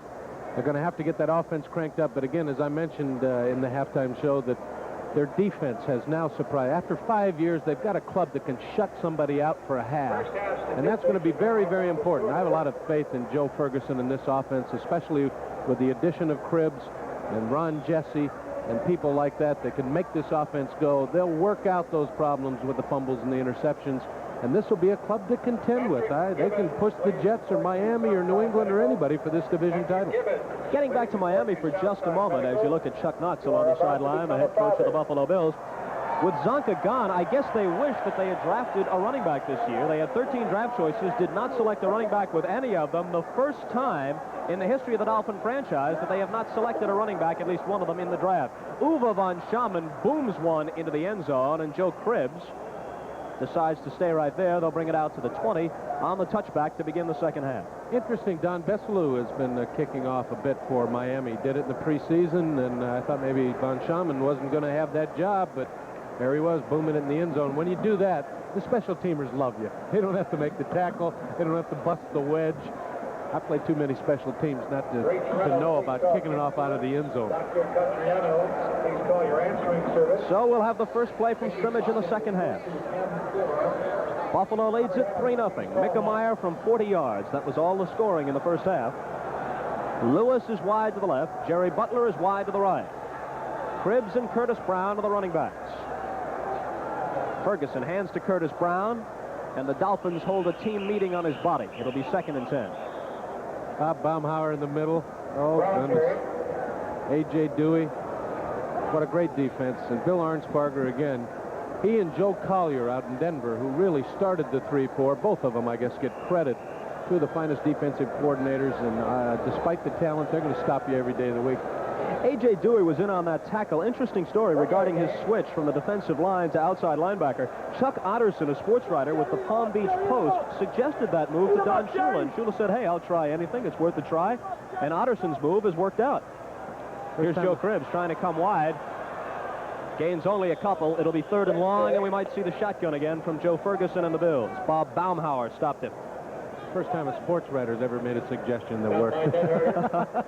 They're usually on the coach or on a player or whatever. We've got 13 minutes and 54 seconds to play third quarter. It's 3rd down and 7. In just a moment, we'll be going to NFL 80 in New York and get an update on what's going on elsewhere.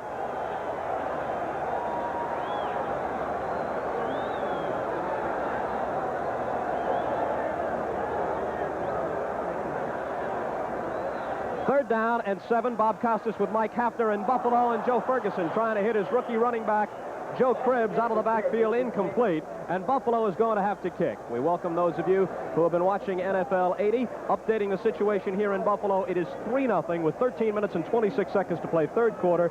Buffalo in front of Miami on a Nick Mickemeyer field goal of 40 yards late in the second quarter. And I'll tell you, Buffalo again stalled, and now Miami has got to take the force on offense. Nathan back deep for Miami. Tony Nathan is the deep man, awaiting the kick by Greg Cater. And that kick, partially blocked, scooped up by one of Buffalo's up men, Shane Nelson. It's going to be Miami ball in Buffalo territory. There are flags down all over the place. Well, that was mass confusion, Bob.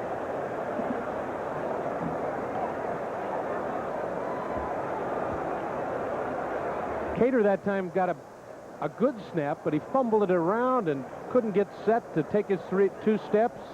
Let's take a look at him right here. Oh, he got a short hop. Now he's fumbling it around, and that gives Miami a chance. Now he almost drops the thing, and he kicks it off the point, and I think it was a bit, somebody got a hand on it at least. And it turns out to be an awful punt. Miami's going to get the ball. Referee Gordon McCarter is going to sort this thing out for us. I guess he's not.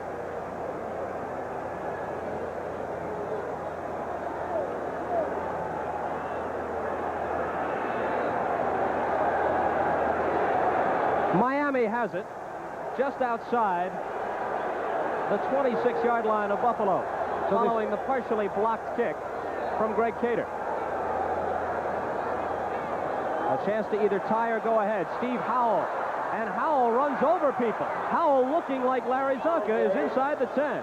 They needed something like that. That's Don Shula's offense, that fullback-oriented running play. If you had made that 39 instead of 36 and you weren't watching closely, you might have thought it was Zonka. Exactly. Take a look at him here. It's the same way Zonka ran. Straight forward, lowers the shoulder, got the great center of gravity. Watch him run over people right here. Good spin-out move by Howell. It's not Larry Zonka, but he sure looked like him on that play. It's first and goal from the 9-yard line. Delvin Williams with a couple. Maybe not even that. Let's give him one on the play. 12 and a half minutes to play third quarter. 3-0 Buffalo. Chicago and Green Bay tied at 3 apiece at halftime. That may be our score here in a couple minutes. Again, I've been impressed with this Buffalo defense. And maybe it's taken Greasy a half to get cranked up. I watch for a tricky play-action pass here to get him in the end zone. From the 8, it's second and goal. Greasy likes that quick slant, especially to Nat Moore, who's on the right side, number 89. Over the middle, broken up at the goal line. It was intended for Duriel Harris, and Charles Romes got in there. Great play by Romes. He smelled it out. He heard you, Bob. That quick slant pass. Harris had no chance because Romes was right there to knock it away. Jim Haslett was putting big pressure on Bob Greasy as he tried to set up. And again, the pressure on Greasy made him throw quickly, and you'll see that he had somebody right in his face, and Romes makes the great play. Stuck his hand in there and kept it away from Harris, had an automatic touchdown if Romes wouldn't have been there. So it's third and goal. And if they don't come through here, we'll see Uwe von Schamann with his first field goal try. The ball is just outside the 8-yard line. Tony Nathan and Nick Giaquinto are the running backs. Action along the line of scrimmage. Greasy completes the pass. The flag is down as Nathan is spun down at the 6-yard line. The flag's all over the field, Bob. Lucius Sanford made the tackle. Offside again against Buffalo. They've been trying to get that edge all day, and it's cost them every time. What a break on third down. Gives Greasy another shot.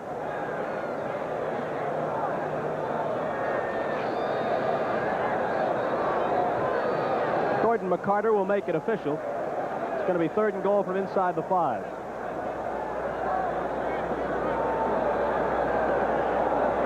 McCarter talking it over with Greasy. Offside, number 57, defense, repeat, third down. Lucius Sanford tried to get the edge on the blitz from the linebacker spot. There he is. Dangling the arm over that neutral zone. What do you look for now? Got to throw the ball from the 4-yard line, Bob. Against the 3-4 goal line defense, there's no way you can run it in. Harris to the right, Moore to the left.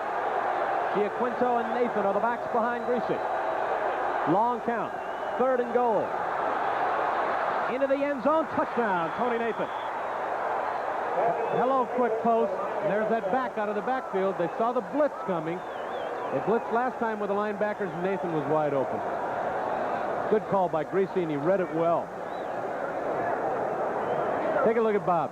He sees, first of all, the linebacker coming, Lucius Sanford, so he knows that Nathan's got nobody covering him, and you can see the result. Not a soul around him, and Nathan just prances in and says, hello, we're in the lead. So Greasy, with his first touchdown pass of the year, the 187th of his career, he leads all active quarterbacks in that category. Don Strock holds, Uwe von Schamann kicks, and it's good. So Miami scores on their first possession of the second half. And with 11 minutes and 47 seconds to play in the third quarter, it's the Dolphins 7 and the Bills 3. Radio Shack announces its second major computer breakthrough in 3 years. First, the TRS-80 Model 1 personal computer under $500. Now, the new TRS-80 Model 2 computer, a powerful small business system that smashes the $10,000 barrier. Base priced under $3,500. Both offer disk storage, printers, and software.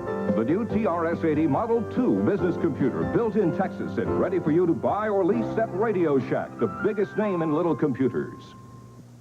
Muhammad Ali, the football preview issue of Inside Sports, is a real blockbuster. And Larry Holmes is going to get hit with a real blockbuster, too. September Inside Sports digs into college and pro football to give you the real lowdown on the upcoming season. I'm going to make Holmes a real lowdown, too. 80 pages of football, plus baseball, the Olympics, and a centerfold picture view. And after I destroy Holmes, I want 80 pages just on me. September Inside Sports, the football preview, at your newsstand now. That fella probably wasn't even born the last time Miami lost to Buffalo. No doubt about that. 68, you have to be at least 13 years old. Actually, for the sake of history, it was 1969. Ah, yes. Since then, 20 consecutive losses by Buffalo to Miami. Here's Uwe von Schamann trotting over to the sideline before kicking off. The deep men are Joe Cribbs and Curtis Brown. Oh, they're going to kick him off the field because he didn't have the right equipment. You must have uniform equipment. And so, oh, you can't have tape on the shoe. There's where you see him cut the tape off the shoe. You cannot put, they say that is an edge for a kicker, having tape on the outside of the shoe. Now, it'll be interesting to see if von Schamann can come back in and kick off. Because once you're thrown out for illegal equipment, you can't come back in until the next play. Let's see if the guys in the striped shirts do the right thing. We may see Besselou kick off because he can't come back in the game now, according to the way I read the rules. Well, von Schamann is acting as if he's going to come right back in, and the difference may be that there was a dead ball timeout. Exactly, and he was not in with the illegal equipment for the preceding play. Very good. Sure you don't want to put on one of those striped shirts, Bob? No, thank you. Yeah, you're right. They just made him take the tape off the shoe because that is illegal, according to the NFL rule. So Uwe von Schamann, who had a very rough debut as the Dolphin place kicker last year right here in Buffalo, his very first field goal attempt was blocked by the Bills' Sherman White, returned 76 yards for a touchdown by Charles Romes. He also muffed a point after touchdown, and of course he was replacing the legendary Garo Yepremian last year as the Dolphin place kicker, and the fans were calling for his head. He got it together, however, came back, wound up hitting his last 10 field goals in a row at the end of the year, 21 of 29 for the season, with long ones of 51 and 53. Joe Cribbs moves up to take his kickoff. Cribbs gets to the 25-yard line, and that's where Buffalo will set up, trailing 7-3. Dwight Stevenson made the tackle. Joe Cribbs, what a day. He's carried the ball about 12 times, returned all the punts and kickoffs. And as I said, I don't remember a running back that did all those things since Gale Sayers, and that was quite a while ago. Miami has had 3 turnovers. Buffalo has had 4 turnovers and a botched punt. which led to Miami's only touchdown. Buffalo can look at that a couple of ways. They should be way in front, or they're lucky to be trailing only 7-3. Very true. 11:39 to play in the third. Ferguson's going to go right to the air. He's got time. He's throwing deep. He wants Frank Lewis. It's incomplete. Pass intended for Lewis, incomplete. Now that's the kind of first down pass I like. Get it downfield, put the pressure on the defense. Frank Lewis never had a chance. It was way overthrown. But that'll loosen up that zone and open up the inside pockets, and I wouldn't be surprised to see Ferguson come right back and throw one over the middle short. Last year, Frank Lewis, one of Ferguson's favorite targets, hit him 54 times. 1978, he caught 41, 7 of them for touchdowns for the Bills. Formerly, of course, with the Pittsburgh Steelers. A 10-year man from Grambling. Frank Lewis will tell you it's nice to have Jerry Butler on the other side. He gets double coverage all the time. That leaves Frank one-on-one. It's cut down on tight end Reuben Gant's receptions, however. Curtis Brown on 2nd down and 10. Gets only 1 or 2, and we'll have another 3rd and long yardage situation for Joe Ferguson. Talking about the presence of Lewis and Butler, that's reflected in Gant's statistics. As their tight end in 1977, he caught 41. In 78, he caught 34. Last year, with Butler catching 48 and Lewis catching 54, Gant 19 receptions. Very true. When you got those two spectacular guys outside, you got to throw to them. But Joe's going to have to come back to his tight end because that's where the openings are. With the new bump rule, you can get that tight end off and deep to that 15, 20-yard zone. On 3rd and a short 8, they go into the shotgun. We have 10:50 to play 3rd quarter. Ferguson finds his man. Roland Hooks makes the catch. That's complete to Hook. And he's got just enough for the first down. Now you know why Roland Hooks comes in the shotgun. He's an excellent pass receiver out of the backfield. And you're going to get him one-on-one with the linebacker, and that's exactly what happened. This time the linebacker just left him, and you'll see that Hooks is wide open. I remember the year that he replaced O.J. Simpson after a knee injury against New England, when New England was a powerful defensive team. And everyone said, well, there's the end of the chances for Buffalo, and he got about 188 yards. From the 36, Roosevelt Leaks carries on 1st and 10. And this time, Rosie gets only a couple before Ralph Ortega trips him up. Talking about succeeding people, it was Ortega who followed Tommy Nobis as the middle linebacker at Atlanta. Tough job. Tough guy to follow. As long as he keeps his knees healthy. Boy, Nobis had more knee operations than I did. How many did you have? 4. 4 too many. 2nd down, and we'll call it 8. Pitch it back to Joe Cribbs. Cribbs trying to come wide.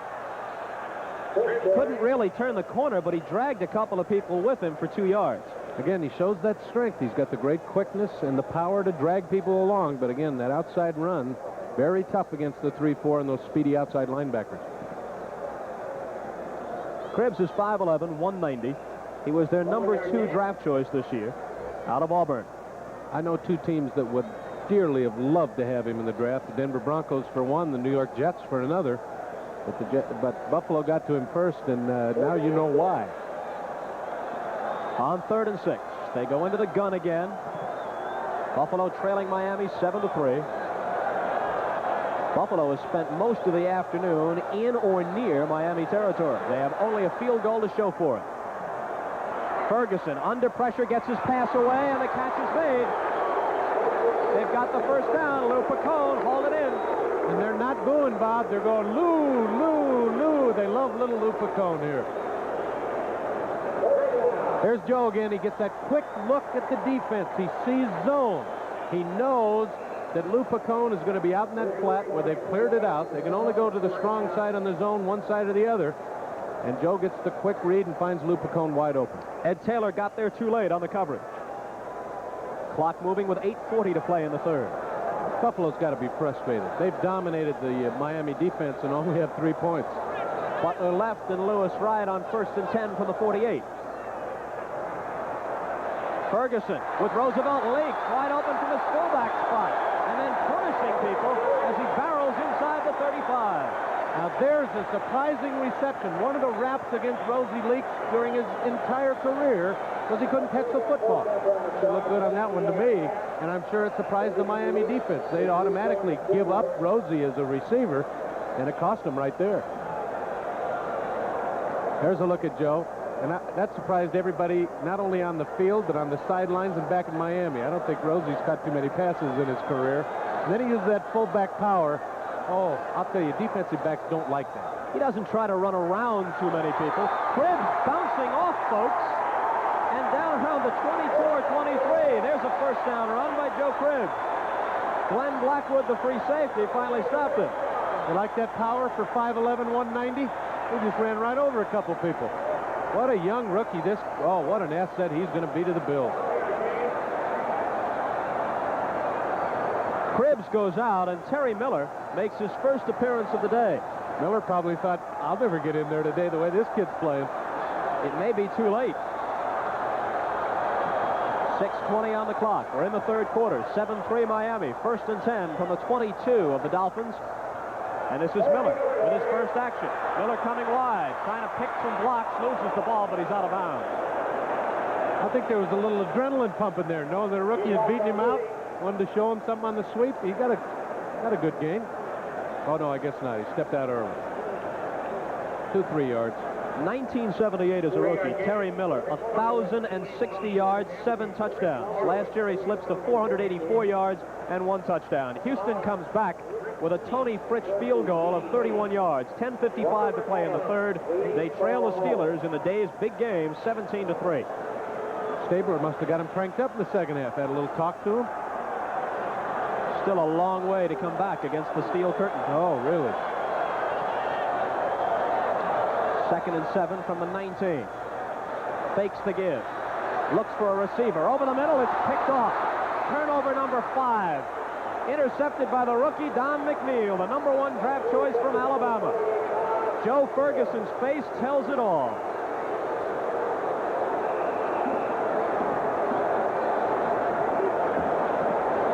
The second interception of the day for the Dolphins.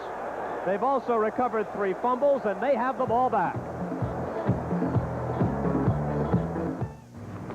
The value of your money is more important than ever these days, so get professional answers to financial questions like these. Pop will be leaving the business in a few years to retire. Isn't now the time you should get pro?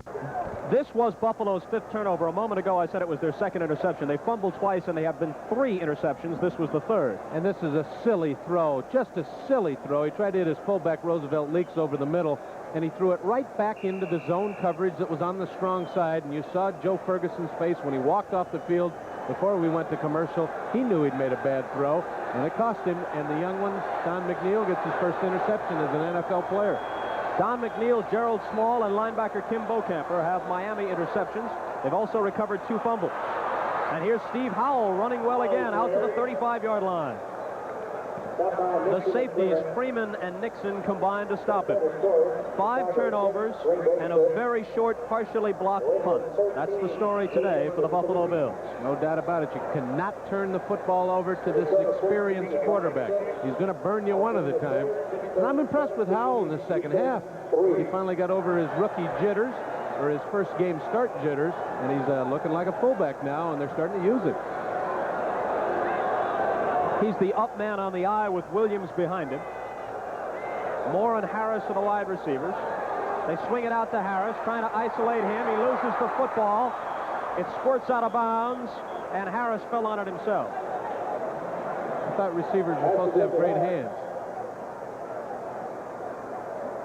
That was very nearly Miami's 4th turnover. Another look at Harris. This is the flanker screen, or the split-end screen. Harris trying to put his dipsy-do on, forgot something. That brown pigskin with a stripe on it. And he wisely pushes it out of bounds, Bob, because he had last possession. No sense trying to scramble for it. Just get it out of bounds, and it's still your ball. Actually, they got 6 yards on the play. So from just across the 40, it's 2nd down and 4. 5:18 to play in the 3rd. Delvin Williams has the first down. Williams carry. Stop by Nelson. Shane Nelson, one of the inside linebackers. He's led the Bills in tackles 2 of the last 3 years. In the 3-4 defense, you want to open up inside, channel everything to the inside linebackers. Watch Shane Nelson. The hole opens up beautifully. Shane Nelson steps in, makes the perfect form tackle, and puts Delvin Williams right on his back.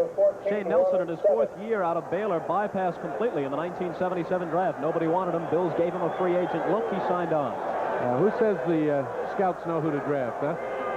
1st and 10 from the 45 of Miami.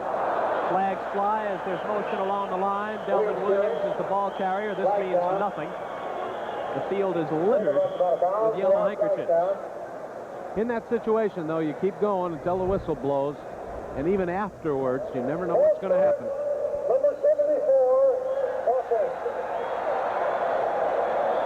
Cleveland Green getting his first start, forgot to count. And rookies will do that to you every once in a while. You know, it's interesting. You'll see an offensive lineman turn around to the quarterback sometimes and say, what was the count again? New England increasing their lead over Cleveland in the 3rd quarter now. The Pats 13 and the Browns 3. It's a bit surprising. I'd have bet maybe that was 35-34 by halftime. There's another one. Tampa Bay back on that road to the Super Bowl again.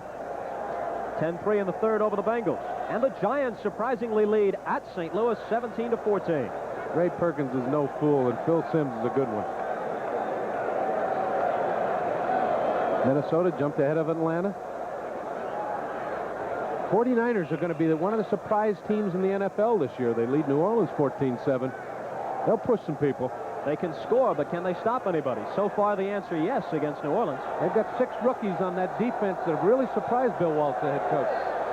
1st and 15, 4:33 on the clock. Ball at the Miami 40. And Greasy to the air. He's got Delvin Williams. Williams shakes a tackler, lunges forward. And he is into Buffalo territory at about the Bills' 47. Again, there's that back out of the backfield, one-on-one on linebackers. Delvin Williams can catch a football. I wouldn't be surprised this year if he was more effective as a pass receiver than as a runner. And New England scores again. They go in front of Cleveland 20-3. They're still in the 3rd quarter. Never count out Brian Sipe. He can throw 4 touchdown passes on you in 30 seconds. The quarterback for Cleveland. 3 minutes and 50 seconds to play. 2nd down and 1. They ask Howell to get it, and he does. Franco Harris has just become the 3rd all-time rusher behind O.J. Simpson and Jimmy Brown. He has moved ahead of Jimmy Taylor on the all-time list. So Franco Harris enjoying a good day just as his team is. At last report, they were in front 17-3 in the 3rd quarter over Houston. If I was going to build a fullback, I'd model him right after Franco Harris. He might be around for another 5 years, too. The Dolphin fullback, Steve Howell, got them the first down at the Buffalo 42. Play action fake to Delvin Williams. Deep drop by Greasy. Greasy firing wide open and over the head of Nat Moore, but there's a penalty on the play. Greasy's kicking himself for that. He had Nat Moore wide open, threw it over his head. And then a holding penalty on top. It wouldn't have made any difference.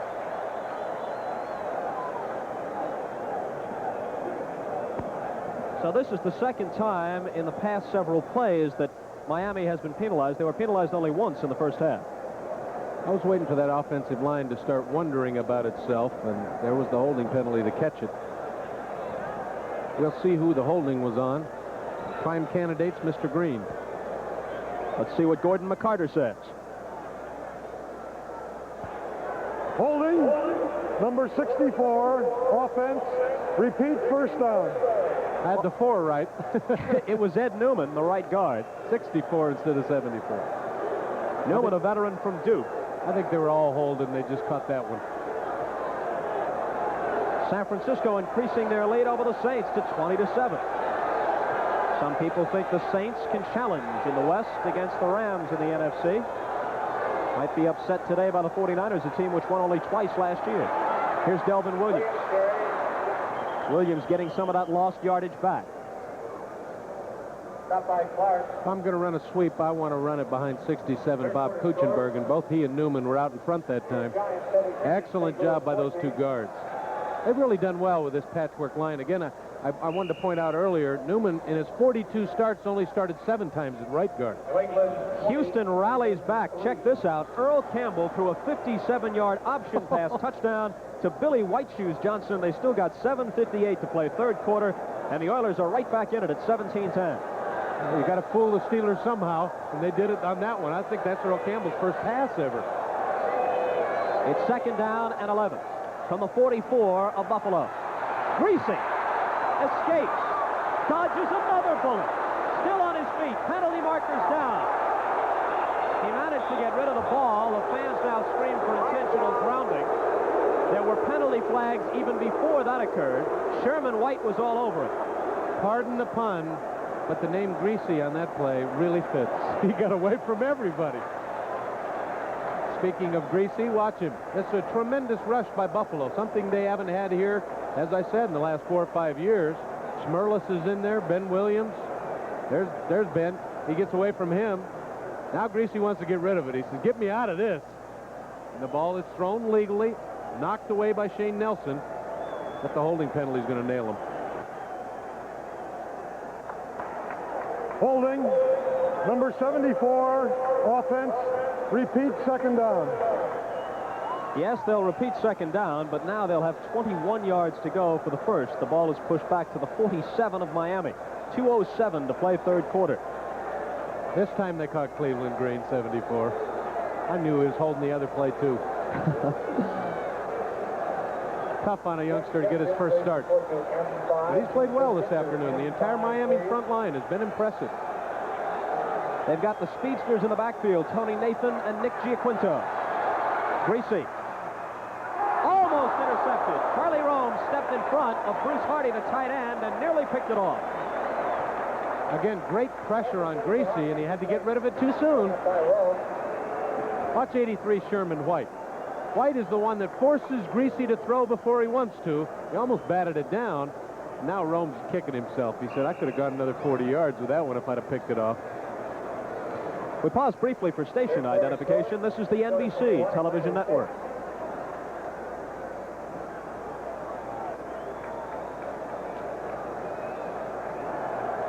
Two minutes and 3 seconds to play. There's the score, Miami 7 and Buffalo 3. Bob Costas along with Mike Hafner. 3rd and 21 for Bob Greasy and the Dolphins. Greasy rolling out to get some time. There's a flag down on the play. His pass is incomplete. And now we'll have to wait and see what the call is. He's going to get another chance because Buffalo's defensive line jumped across. Might have been Sherman White, who was a bit over-anxious. 83 Sherman White, and I saw him jump, and they caught him for it. That's a shame. And 3rd down and 20. You got to be sitting in there knowing that you don't want to make a mistake. And you don't want to give Greasy another chance because he can burn you.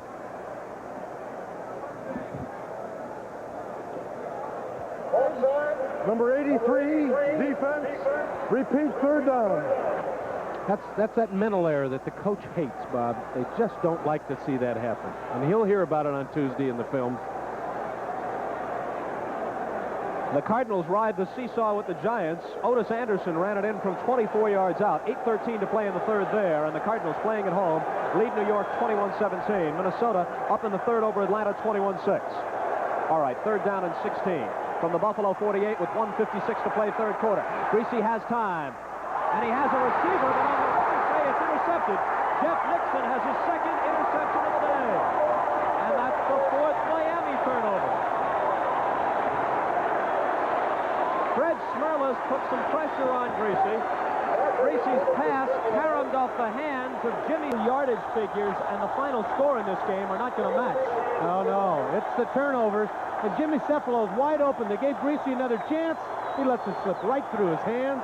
And then Cephalo is going to kick himself around the block for that one. Nixon, with his 3rd turnover, 2 interceptions, recovered a fumble. He's had quite a day.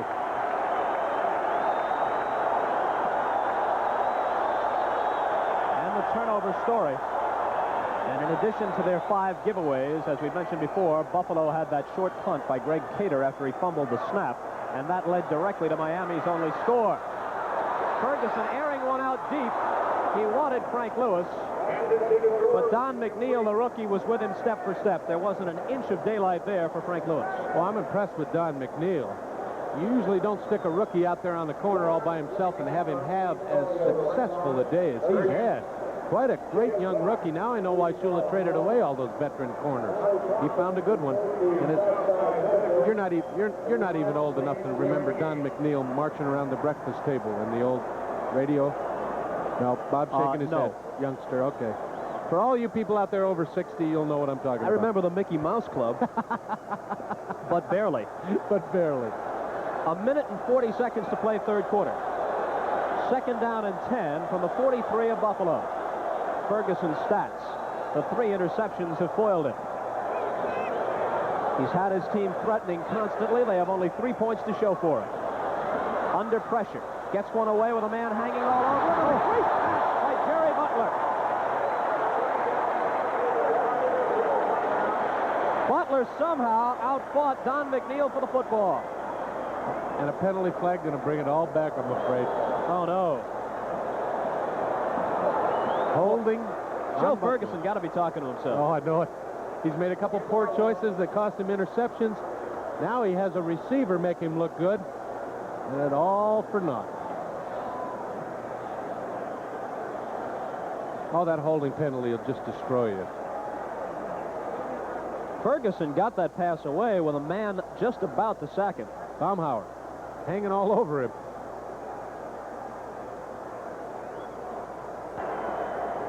Holding, number 20, offense, repeat, second down. Oh, the rookie running back. Gordon McCarter's gotten a lot of airtime here in the third quarter. Let's take a look and see if we can see Joe Cribbs, number 20. They kept him in for extra protection. Sure, there he is. Got right a hold of him. Can't hold linebackers like that, young rookie. It'll cost you. Had Bocamper. That pushes them back to the 33 with 1:34 remaining. And they give it to Roosevelt Leaks, who gets to the 35. Shotgun time. Clock moving with a minute and 20 seconds to play in the quarter. Give Bocamper the credit for the tackle on Roosevelt Leaks. Leaks is 5'10 and 225.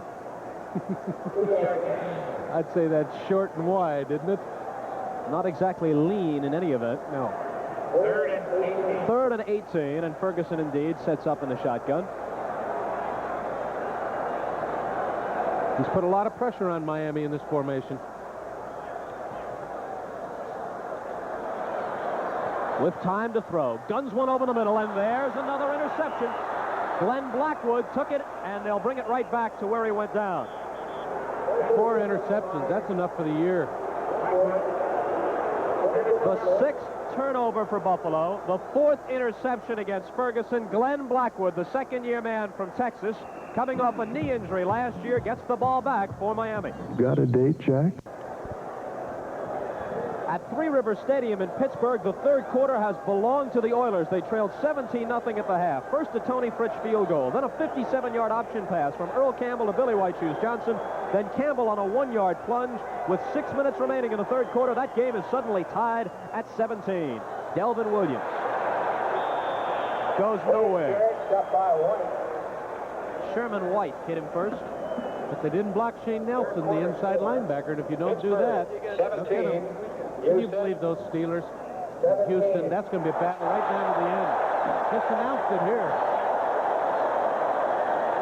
The fans at Rich Stadium react to the Oiler comeback. The Earl of Campbell has done them in the second half. Can't count that dude out at any time. The clock is moving. And this will be the last play of the third quarter if they get it off. 4, they won't. 3, 2, 1. That's it. So the fourth period will begin with Miami in possession at the 48-yard line of Buffalo. They'll have second down and 9 from there. At the end of the third quarter, the score, Miami 7 and Buffalo 3. We'll be right back after these messages from your local station. Both times these teams met last year, heavy rain, downpour for the opener in Buffalo, hurricane warning later in Miami when they played. Today you couldn't ask for a better day. Sunny skies, 75 degrees, sellout crowd at Rich Stadium. Thank you, Buffalo. If you're going to come to Buffalo, you got to do it in September. Yes. First play of the fourth quarter, Delvin Williams takes the handoff from Bob Greasy, and on sheer determination gets 3 yards to the 45. And that was strictly a talent run by Delvin Williams. There was no blocking. They made a good gain out of it. Isaiah Robertson tackled him. Robertson, a veteran of 6 Pro Bowls in his 10th year from Southern University. And you don't think Delvin Williams is a good running back. That play was designed to go right up the middle, and he breaks it outside and picks up about 4 yards. That's strictly talent. Don Shula has said frequently that Williams' change of direction and his reaction to situations is among the best of any back he's coached. The way I describe it, he runs sideways as fast as I run forward. Of course, that's not very fast. Well, after 4 knee operations, it's not surprising. I have good hands, though, Bob. 14-12 to play in the ball game. Miami leading at 7-3. Greasy wants more, but he overthrows Tony Nathan. Jeff Nixon was right there drooling. He almost had his 3rd interception of the game. This Buffalo defense has been very impressive, Bob. If they continue to play that way, I'm sure that Joe Ferguson won't have the kind of day, at least turnover-wise, that he's had today for the rest of the season. And this Buffalo club will be one to contend with, but you don't make mistakes against Don Shula and the Miami Dolphins. They take advantage eventually. George Roberts in to kick. There he is, number 4. And Joe Cribbs, the rookie, who's had a busy day, waits at the 10-yard line in single safety. Roberts will take the snap at his own 40-yard line. Gets the kick away. Cribbs lets it bounce. This is going to work out well for Miami. Then Cribbs picks it up, and only through providence was he saved an incredibly boneheaded mistake. Once he let it bounce, he should have left it alone. Then he fumbled it, but right into the hands of a teammate. Look at this. Watch Joe Cribbs. This is just a poor rookie decision. Let that ball go. You've already made the mistake of letting it bounce. And almost caught Tell you what, Joe Cribbs ought to buy Rod Cush dinner tonight. He recovered the loose ball. Yankee comes very tightly around the football this time. Yeah, they're going to face 3rd down. He owes him. He had the holding penalty, and then he almost fumbled the punt. Look out, Giants. Wild one in St. Louis. The Giants go in front again. Phil Simms to Johnny Perkins, 58 yards, 6:01 to play 3rd quarter. Giants by 3. Atlanta closes the gap a bit on Minnesota, 21-13. Late in the 3rd, Steve Bartkowski to Alfred Jenkins from 46 yards out for the Atlanta touchdown, 21-13. San Francisco by a touchdown over New Orleans, 20-13. That's also in the 3rd. Chuck Muncie scored from 7 yards out, but they missed the extra point for New Orleans in the 3rd quarter. And the same thing happened to Joe Ferguson in the 1st half. He had to waste a timeout because their formation was wrong, and he has to do it again here with 12 minutes and 36 seconds to play, and that might become a factor in the final 2 minutes. As Ferguson goes over to talk it over with Chuck Knox, he'll face 3rd and 3 when we come back, with Miami up by 4. The 3 of them have gone to Ernest Gray. This one for 42 yards with 4:55 to play 3rd quarter. The Giants lead St. Louis 31-21. What a day for Phil Simms. 4 touchdown passes. 12:36 remaining here. They need 3 yards, and Curtis Brown's got it for them. That is a big 1st down. Saved them having to punt out of their own end zone. I'll tell you, on that play, I was expecting Ferguson to put it up, and I think it surprised the Miami defense that they would run the ball on 3rd and 3. Curtis Brown did a number on it. So they get it out to the 19-yard line where they have 1st and 10. 12:08 left. It has been a weird ball game. Both teams have moved the ball, and both teams have continually given it away. When you see those final stats, you'll see that Buffalo has just run all over Miami's defense but can't get in the end zone. Dating back to 1979, Buffalo has scored only 1 touchdown in their last 4 games. Joe Cribbs takes the 1st down pass and is wrestled down by Kim Bocamper, and they're going to call him for grabbing the face mask. Ralph Ortega was also there, and somebody grabbed the face mask of Cribbs, and that will tack extra yardage onto the Buffalo game. And it was inadvertent, so it will only be a 5-yard penalty and not a 15-yard penalty. So they'll only tack 5 more on. Here, take a look at it. Cribbs again with the great moves. This kid's got more moves than, well, I won't say it. But he did get a little bit of inadvertent on the face mask. It was Bocamper, 58. No, they say it was intentional. That surprises me, Bob. Gordon McCarter with the call right now. Personal foul, face mask on the tackle, 15-yard penalty, first down. Beaucamper complained about it. Did you see him talking to McCarter? He said, I didn't do that on purpose. It's only supposed to be 5 yards when it's inadvertent. Tim Foley was also pleading the case, the veteran strong safety, but to no avail.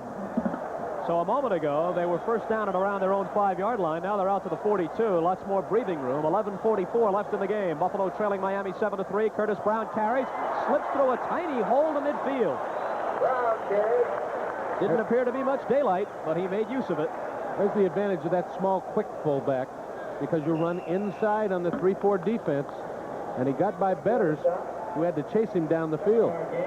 Don't forget, following this game, NBC Sports continues our coverage of the first week of the NFL season. You'll see either the Jets and Baltimore or Denver against Philadelphia. And a lot of people in Philly think that this is the year that Dick Vermeil's team assumes dominance in the NFC East. Watch out for that Bronco defense, though.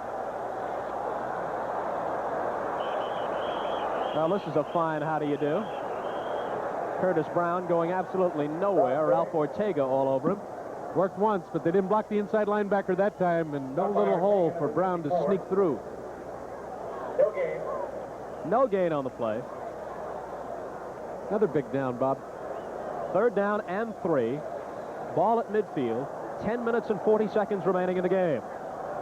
Bob Costas with Mike Hafner. Rich Stadium, Buffalo, New York. And the Bills trying to get around that Dolphin mystique. Miami has beaten them 20 consecutive times in regular season. That's an NFL record. The streak dates back to November of 1969. Ferguson with the bomb. Got a man out there, but it's over the head of Frank Lewis. Threw it over the wrong shoulder, too, Bob. He was going on the post pattern. He threw it to the corner. And I think the pressure, again, on Ferguson was the reason for the poor throw. Gerald Small, the fastest man on the Miami team, was back there on the coverage. So now on fourth down, Greg Cater, and each of his 2 punts so far in this, his debut, has been an adventure. He got a low snap on the first one, but got the kickoff in good shape. The second one, he juggled twice. It was partially blocked. That's Tony Nathan back there waiting deep. It went only about 10 or 12 yards. Miami got the ball deep in Buffalo territory, and Greasy immediately marched them in for the touchdown. Here's a fake. Cater knew it.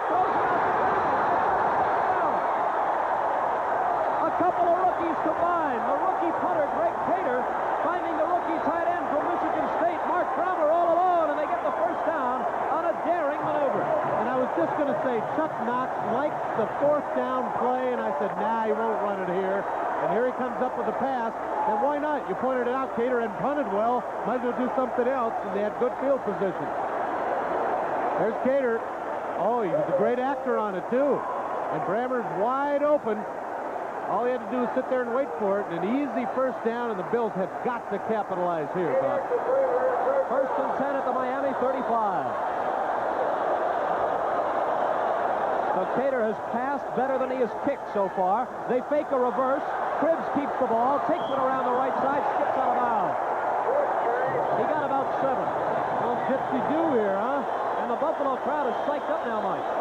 I'll tell you, anytime you pull out those flea flickers, as they call them, any of the trick plays you have in your game plan, and every team goes in with 2 or 3, it really fires up the fans. And take a look here, Cribbs. I'll tell you what, Frank Lewis had a heck of a field if he'd have handed off. But Cribbs made 7 yards on it. It keeps the drive alive, and the fans fired up, as you said, and that keeps the adrenaline pumping, and this drive is going to go somewhere. Curtis Brown and Joe Cribbs, the running backs. Butler goes wide to the left. Lewis is wide to the right. 9 minutes and 23 seconds to play in the game. They pitch it out to Curtis Brown. Brown stutter stepping, but stopped for a loss. It's going to be third down now, and about 5 yards to go for the first. I question that call a little bit. A fullback sweep against the 3-4 defense. Not a very good call. I'd have thrown the ball on that down. You had the Miami defense back on its heels with the fake punt and pass, and then the fake reverse. That's the time to take advantage of them when they're confused. But a running play can stop the momentum. Roland Hooks now is checked in, perhaps carrying a play with him from the bench. Lou Picone is also in. 2 wide receivers. Picone and Lewis on the right side, and another Butler on the left. Out of the shotgun. 3rd down and a long 5. Ferguson over the middle. Another interception. Butler, the intended receiver. Glenn Blackwood, younger brother of Lyle Blackwood, picked it off, and that is the 5th pass by Ferguson that has been intercepted. The Buffalo threat is thwarted. 8 minutes and 30 seconds remaining in the ball game. Miami with the ball and still with that precarious 7-3 lead. The world's... Last year, Ferguson suffered only 15 interceptions. This afternoon in the opener, 5 already. That was a silly throw again. He tried to force it. Glenn Blackwood was the better receiver of the two. Jerry Butler never had a chance at that ball. Ferguson's going to have to calm down a little bit. If you haven't got anybody open, pull it down, take the loss. It's much better than a turnover. And there you see the turnover. 7-4, that's the story of the game. Still time for Buffalo. 8 minutes and 30 seconds remaining. Miami with the ball now. Nat Moore goes in motion. They hand it to Delvin Williams. Williams trying to sweep the right side. Great pursuit by the Buffalo defense. Loose football, but it's out of bounds. Lucius Sanford made the tackle. Williams carried, stopped by Sanford. Shane Nelson tried to pounce on the loose ball, but it was already out of bounds. Mike? I'm sure that Buffalo defense is a little tired of having to come back out on the field every time they don't expect it. But again, they played it well. The great pursuit. You can't run outside consistently against a 3-4 defense, or they'll just outrun you. Let me ask you something, Mike. You often hear in an analysis of a game, the defense spent too much time on the field, and yet the offense they're playing against is also out there. Why does the defense get more tired than the offense? The main reason is when you come off and have to come back on when you don't expect it. It's really hard to get the re-pump of the adrenaline. Not very hard when you come in on offense. They lost 2 on the play at 2nd and 12. The handoff is juggled, but Nathan holds onto it. And he's upended by Steve Freeman. That's really a good question, Bob, and needs to be explained a little more, I think. Offensive players get excited anytime they can get in on offense. And they don't mind coming on and off the field, on and off the field. But the defense needs to get into a set pattern. Let's stop the drive, then we get off. Then we get our rest while our offense is having their long drive. But if you have to keep coming back and on and off the field, it's really hard to start and restart the adrenaline. Buffalo trying to stop Miami here on 3rd and 6 from the 26. 7:40 left. They give it to Nathan. He's close, but he's not there. Buffalo stopped them, and Roberts will have to come in and punt. Joe gets another chance to throw an interception. I hate to say that, but you have to give Miami credit, too. They played it well. The Buffalo defense gets a standing ovation from the crowd at Rich Stadium. They haven't seen much of a defense in the last 5 years, but you knew when Chuck Knox came in, eventually they'd have a sound defense, and it looks like he's put it together. Miami has converted on only 3 of 9 third down opportunities. Picone and Cribbs are the deep men. They're standing around their own 30-yard line, and there's George Roberts. He's averaged over 40 yards the last 2 seasons for Miami. A little better than 36 on 4 kicks today. The left-footed booter gets it off and drives Cribbs all the way back to the 20-yard line. Cribbs finds a little bit of daylight, gets across the 30, spun down at the 32.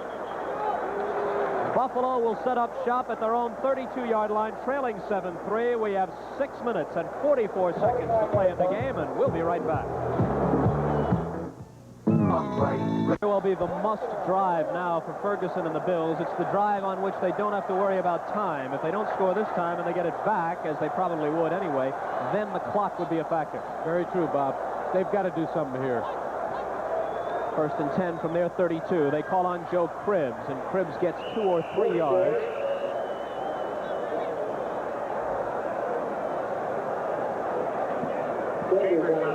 Ferguson looking over toward the bench. The quarterback coach, Kay Stevenson, and the head coach, Chuck Knox, are combining to send the plays in for Ferguson. I bet Ferguson's worried about the next pass he throws. I wonder if he's lost any of his confidence after 5 interceptions. He sends Lewis left and Butler right. Cribbs and Brown are his running backs. Reuben Gant is his tight end. 6:08 to play in the game. Ferguson will go to the air again. A risky proposition. This time it's complete. Looks like Butler with the leaping catch. No, it's Lewis. Frank Lewis, number 82, makes the reception. A 1st down for the Bills. Good call. He set up nice in the pocket, and he answered my question for me. He has not lost his confidence.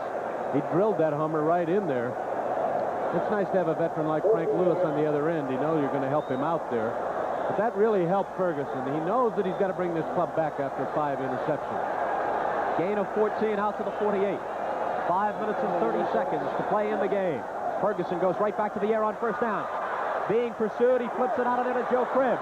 Cribbs is into Miami territory. Sidestepping tackles. Cribbs is to the 42-yard line. Excellent call, Bob. That screen pass was perfect.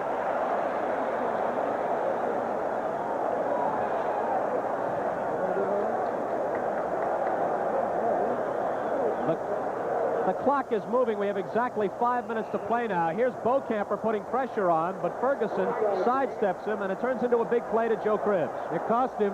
They fooled Beaucamper that time with the screen pass, and Cribbs made a nice run by cutting it back against the grain. Got a good block from Conrad Dobler, the former New Orleans Saints and the former St. Louis Cardinal star. Curtis Brown lowers his head and runs into a stone wall. Gain of maybe a yard on the play. That's all he needed, though.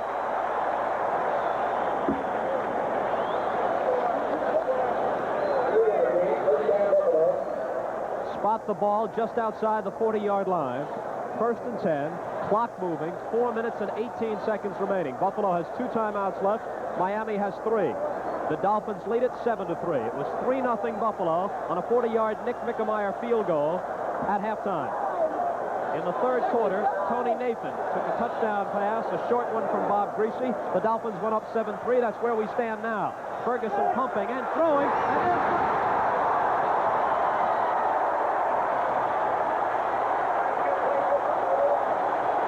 He's down around the 11-yard line. You really have to admire Joe Ferguson. 5 interceptions. Most guys would just fold under the pressure, but he's standing in there and firing away just as if he hadn't thrown any interceptions in the game. There's a look at Joe. Confidence all over his face. The pump fake to give the chance for Jerry Butler to make his out move to the corner, and he hits him right on the button. And I'll tell you, it takes a lot of guts from Joe Ferguson to keep throwing into the teeth of that defense after 5 interceptions.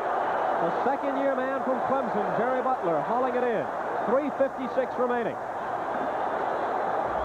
1st and 10 from the 11. They could get a first down at the 1. Joe Cribbs with a flag down, getting to about the 9.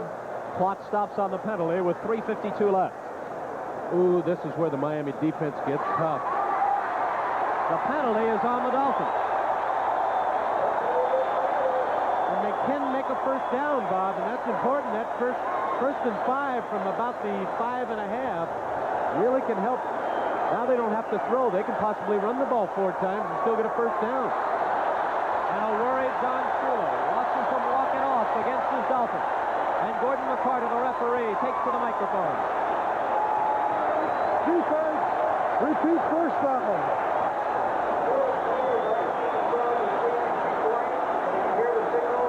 Ball's right at the 6, Bob, so they can get a first down inside the 1. And with 4 shots to make 5 yards, you better be able to do it. A close-up look as Will Grant prepares to snap it to Joe Ferguson, who hands it to Curtis Brown. Brown fights off what could have been a loss and gets to the 4-yard line. Could have been a 3-yard loss. He turned it into a 2-yard gain. That might be one of the toughest 2-yard gains going. And Brown is hurt. He goes limping off. Good time for Leaks anyway with his size. Leaks comes in as we look at Brown's run again. You hate to say a 2-yard run was spectacular, but it was. He could have been thrown for a loss a number of times and broke 3 or 4 tackles and even got out of bounds, stopped the clock, although they don't need it really here. Mark Brammer, the rookie tight end, is in. He wears number 86. They've got the 2 tight end offense. Reuben Gant is also in there. There goes Cribbs in motion. Ferguson rolling left on 2nd down, flipping it out to Leaks. Touchdown!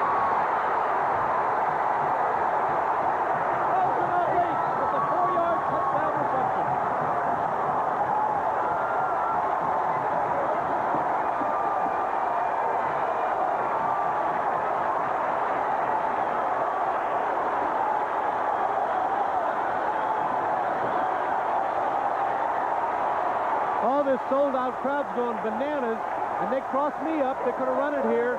But again, he goes to that guy who never catches the ball, at least not in the prior years in his career. And Rosie's in the end zone, and the Buffalo crowd's going nuts. They love it. Great credit to Joe Ferguson on that drive.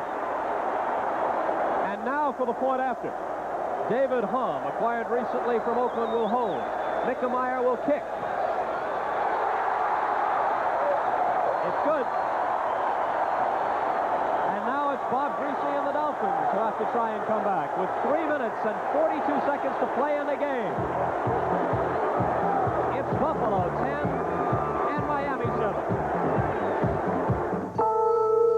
By a 4-yard pass from Joe Ferguson to Roosevelt Leaks. They are in front 10-7. Miami with 3:42 to work with. Tony Nathan is the deep man. Mickemeyer's kick. Drives him into the end zone. Nathan won't bring it out. They'll take it at the 20. And it's bedlam at Rich Stadium. Sold-out crowd, and they love it, Bob. After all that adversity for Joe Ferguson, he brought him back 68 yards in 7 plays. This place is going nuts, and they're screaming defense now. Woke up the cheerleaders, too.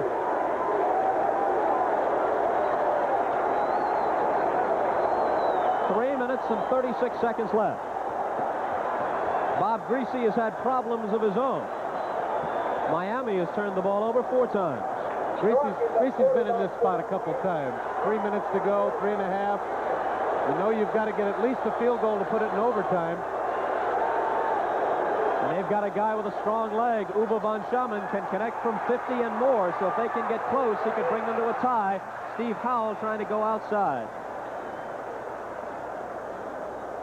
And Don Shula has gone to his bench and brought in Don Strock. You asked me about the long arm? I told you that Greasy didn't have it anymore, and so he's gone to the guy with the big arm. Don Strock out of Virginia Tech. It's up to him now, and he's only won 1 game in relief in his entire career with Miami. So here's a chance. In games that he started, he's 9-5, including 3-0 against the Bills. He's a 54% career passer. It only brought him back once. I think it was against Green Bay, as my memory serves me.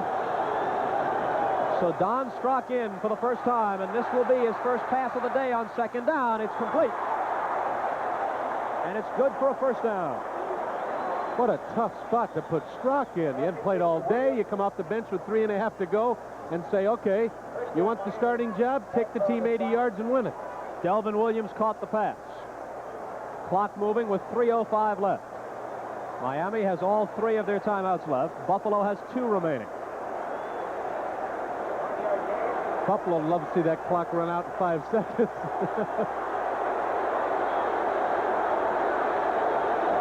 The Bills lead the Dolphins 10-7, trying to break a 20-game losing streak against Miami. Longest in NFL history. Strock again. Intercepted.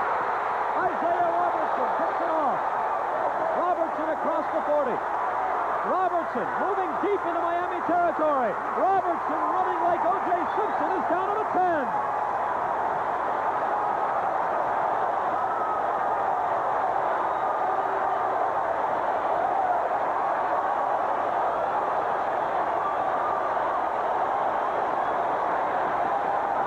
They're going nuts, Bobby. They love it. They deserve it after 20 straight losses. The interception alone was enough, but can you believe the return by Isaiah? I think Miami knows that it's over. As soon as that ball was picked off, and Isaiah's going to take advantage of a lot of arm tackles from guys that say, that's the end of the game, folks. But it isn't really. Not if they can hold them to a field goal here. They'd have enough time with all 3 timeouts plus the 2-minute warning remaining. They could very well come back in a position where they trail by only 6. I've seen it happen before in the NFL, but boy, the Bills are just hired kites now. Hired Rocky Mountain goats. Isaiah Robertson, brought here to Buffalo by his old Rams coach, Chuck Knox. Paying big dividends today. Joe Cribbs carries on first down. Tim Foley makes the tackle. Clock is moving, and we'll probably get the 2-minute warning before the next snap. We're at 2:15 right now. Miami jumped on him, called timeout. Now they'll get 4 timeouts in essence because they get the 2-minute warning also. But you're right, they got to hold them here. I mean, this is the game right now. This is a very smart move to call the timeout now. There's no point saving your timeouts for when you have the ball. You'd like to have them, but that's when you can conserve time. If you got to use them, you might as well use them when you're on defense. Very good point. They'll get another one in 16 seconds, meaning after the next play, and then still have 2 more.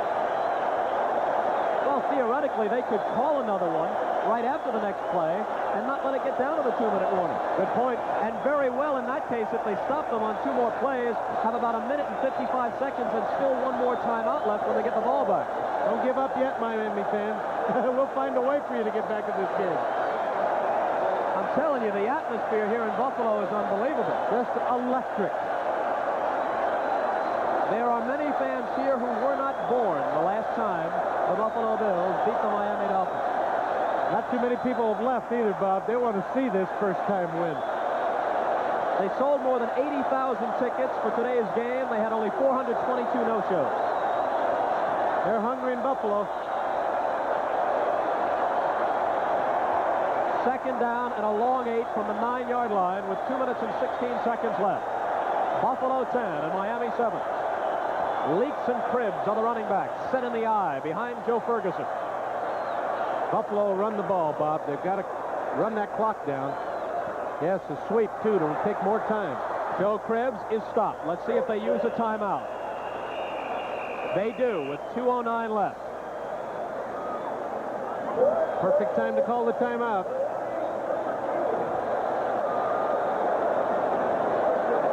It ain't over.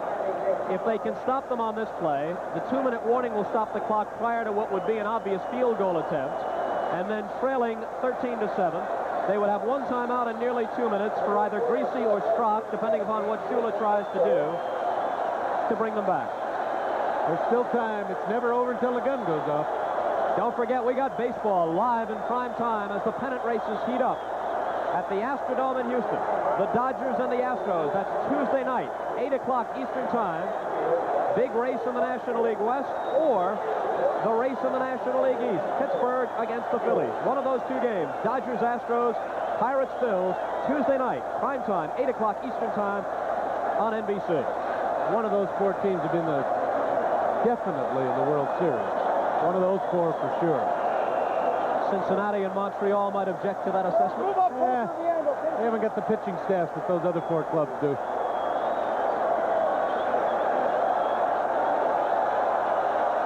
Third and 6 from the 7-yard line. Will Ferguson cross them up and go with the pass? Let's see. 2:09 left. He will. Wants to go sideline. It's caught by Frank Lewis at the 1-yard line. Now let's see if they've got the first down. Ferguson is telling Knox that they're short of it. They're a little shorter than what Ferguson showed. It might be about 4 or 5 inches. Now, do you kick the field goal here? Or do you go for the first down? I'll tell you what I do. I go for the touchdown. So would I, because if you get the touchdown, the game is a lock.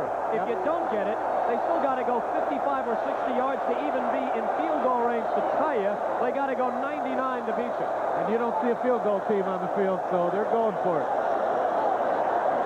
4th and about that much with 2:05 left. You don't quarterback sneak here, but Ferguson might, but I give it to Rosie Leaks. He'll get it for you. Cribbs vaulting over the top. Touchdown.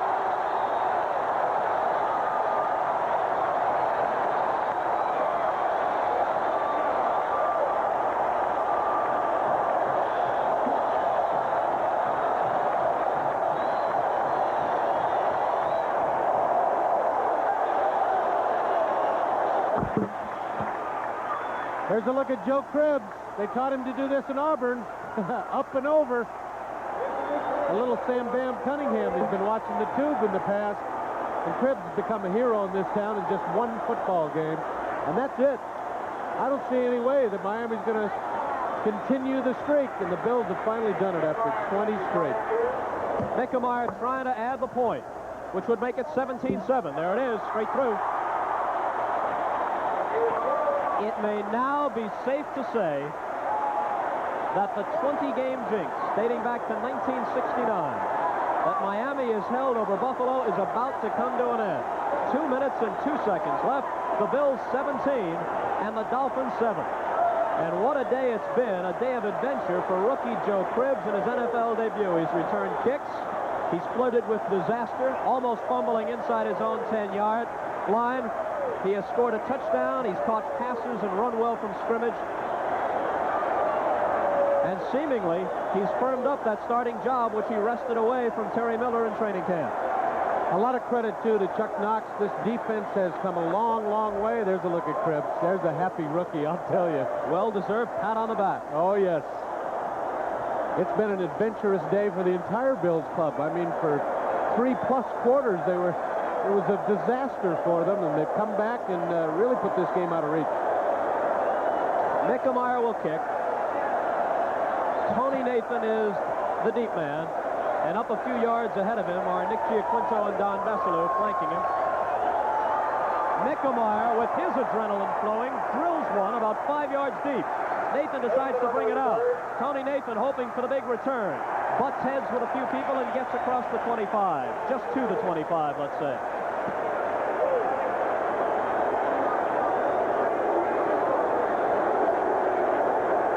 Officially, this will be the 2-minute warning. Actually, the clock shows 1:52, and we'll be back right after this.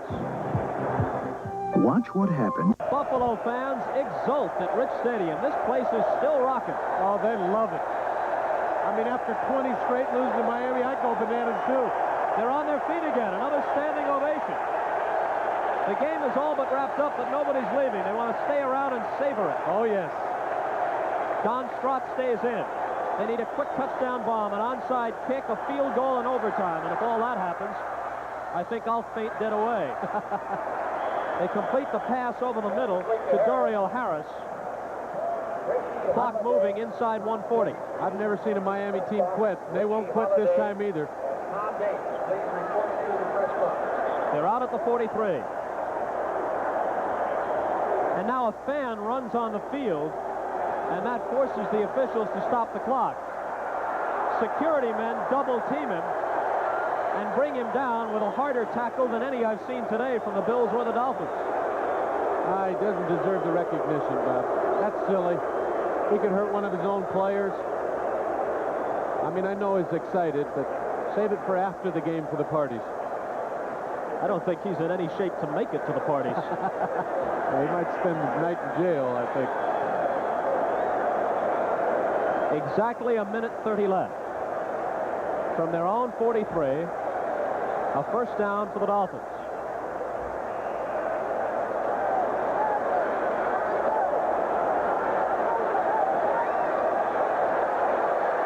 Don Strock taking what they're giving him, which is the short one over the middle to Tony Nathan, who is stopped near midfield with the clock moving at 1:22.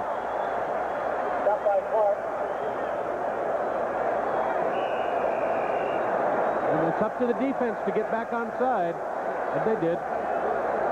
Strock lining them up quickly. Another completion. Again, it's Nathan.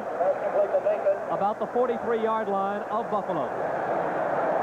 Inside a minute, 55 seconds.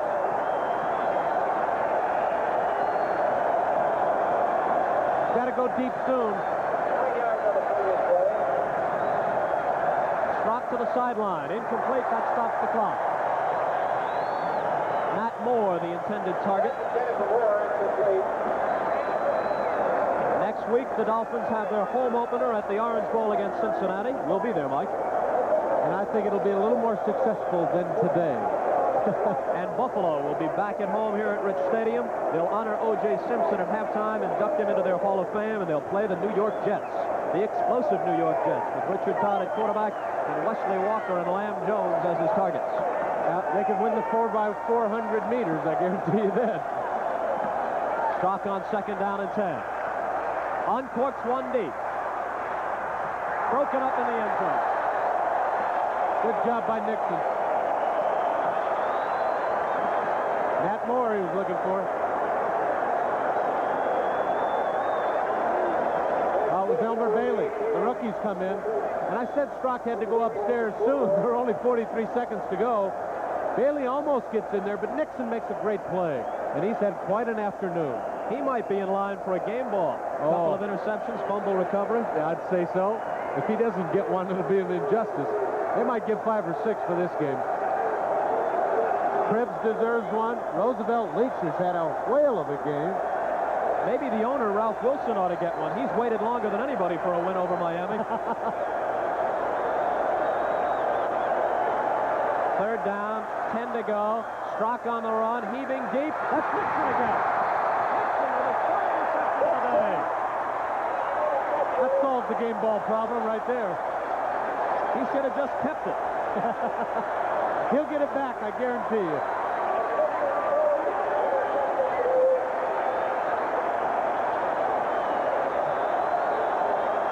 Can't blame Strock. He's got to throw it up. He's got to go for the point so they can get the ball back. And Nixon playing center field said, "Thank you very much, Mr. Strock. That's my 3rd. And I'll remember this afternoon. Jeff Nixon's name will be emblazoned on the stopping of that streak." 26 seconds left. Miami has 1 timeout remaining if they decide to use it in a nearly hopeless situation, as the Buffalo Bills are about to close the books on a 20-game Miami winning streak. I'd be surprised if Joe Ferguson even hands the ball off here. He'll just form a wedge around him, protecting him as he goes down. I think Miami does use the timeout with 20 seconds left. Never give up. Game's not over until it's over, as Yogi Berra once said. You see what Yogi did when Johnny Bench hit the home run a while back that surpassed Berra's record for all-time homers by a catcher? Yogi sends Johnny a telegram which reads, "Congratulations, I always thought my record would stand until it was broken." Yogi's famous for that.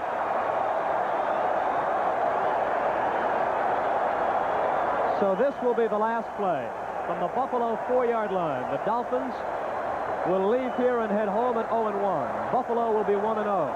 And Don Shula is thinking about that 0-1 record, not his lucrative new 3-year contract right now. I guarantee you, Don Shula, one of the finest coaches in the history of the National Football League, and will go on to probably be one of the greatest ever, if he already isn't. These Dolphins will bounce back. They will not be pushovers, folks, I guarantee you.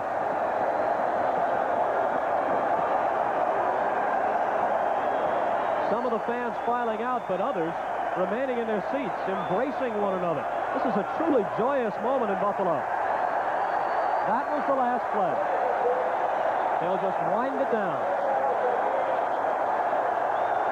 Not a bad way to open the season, huh, Bob? They're carrying Coach Chuck Knox off the field on their shoulders. And why not?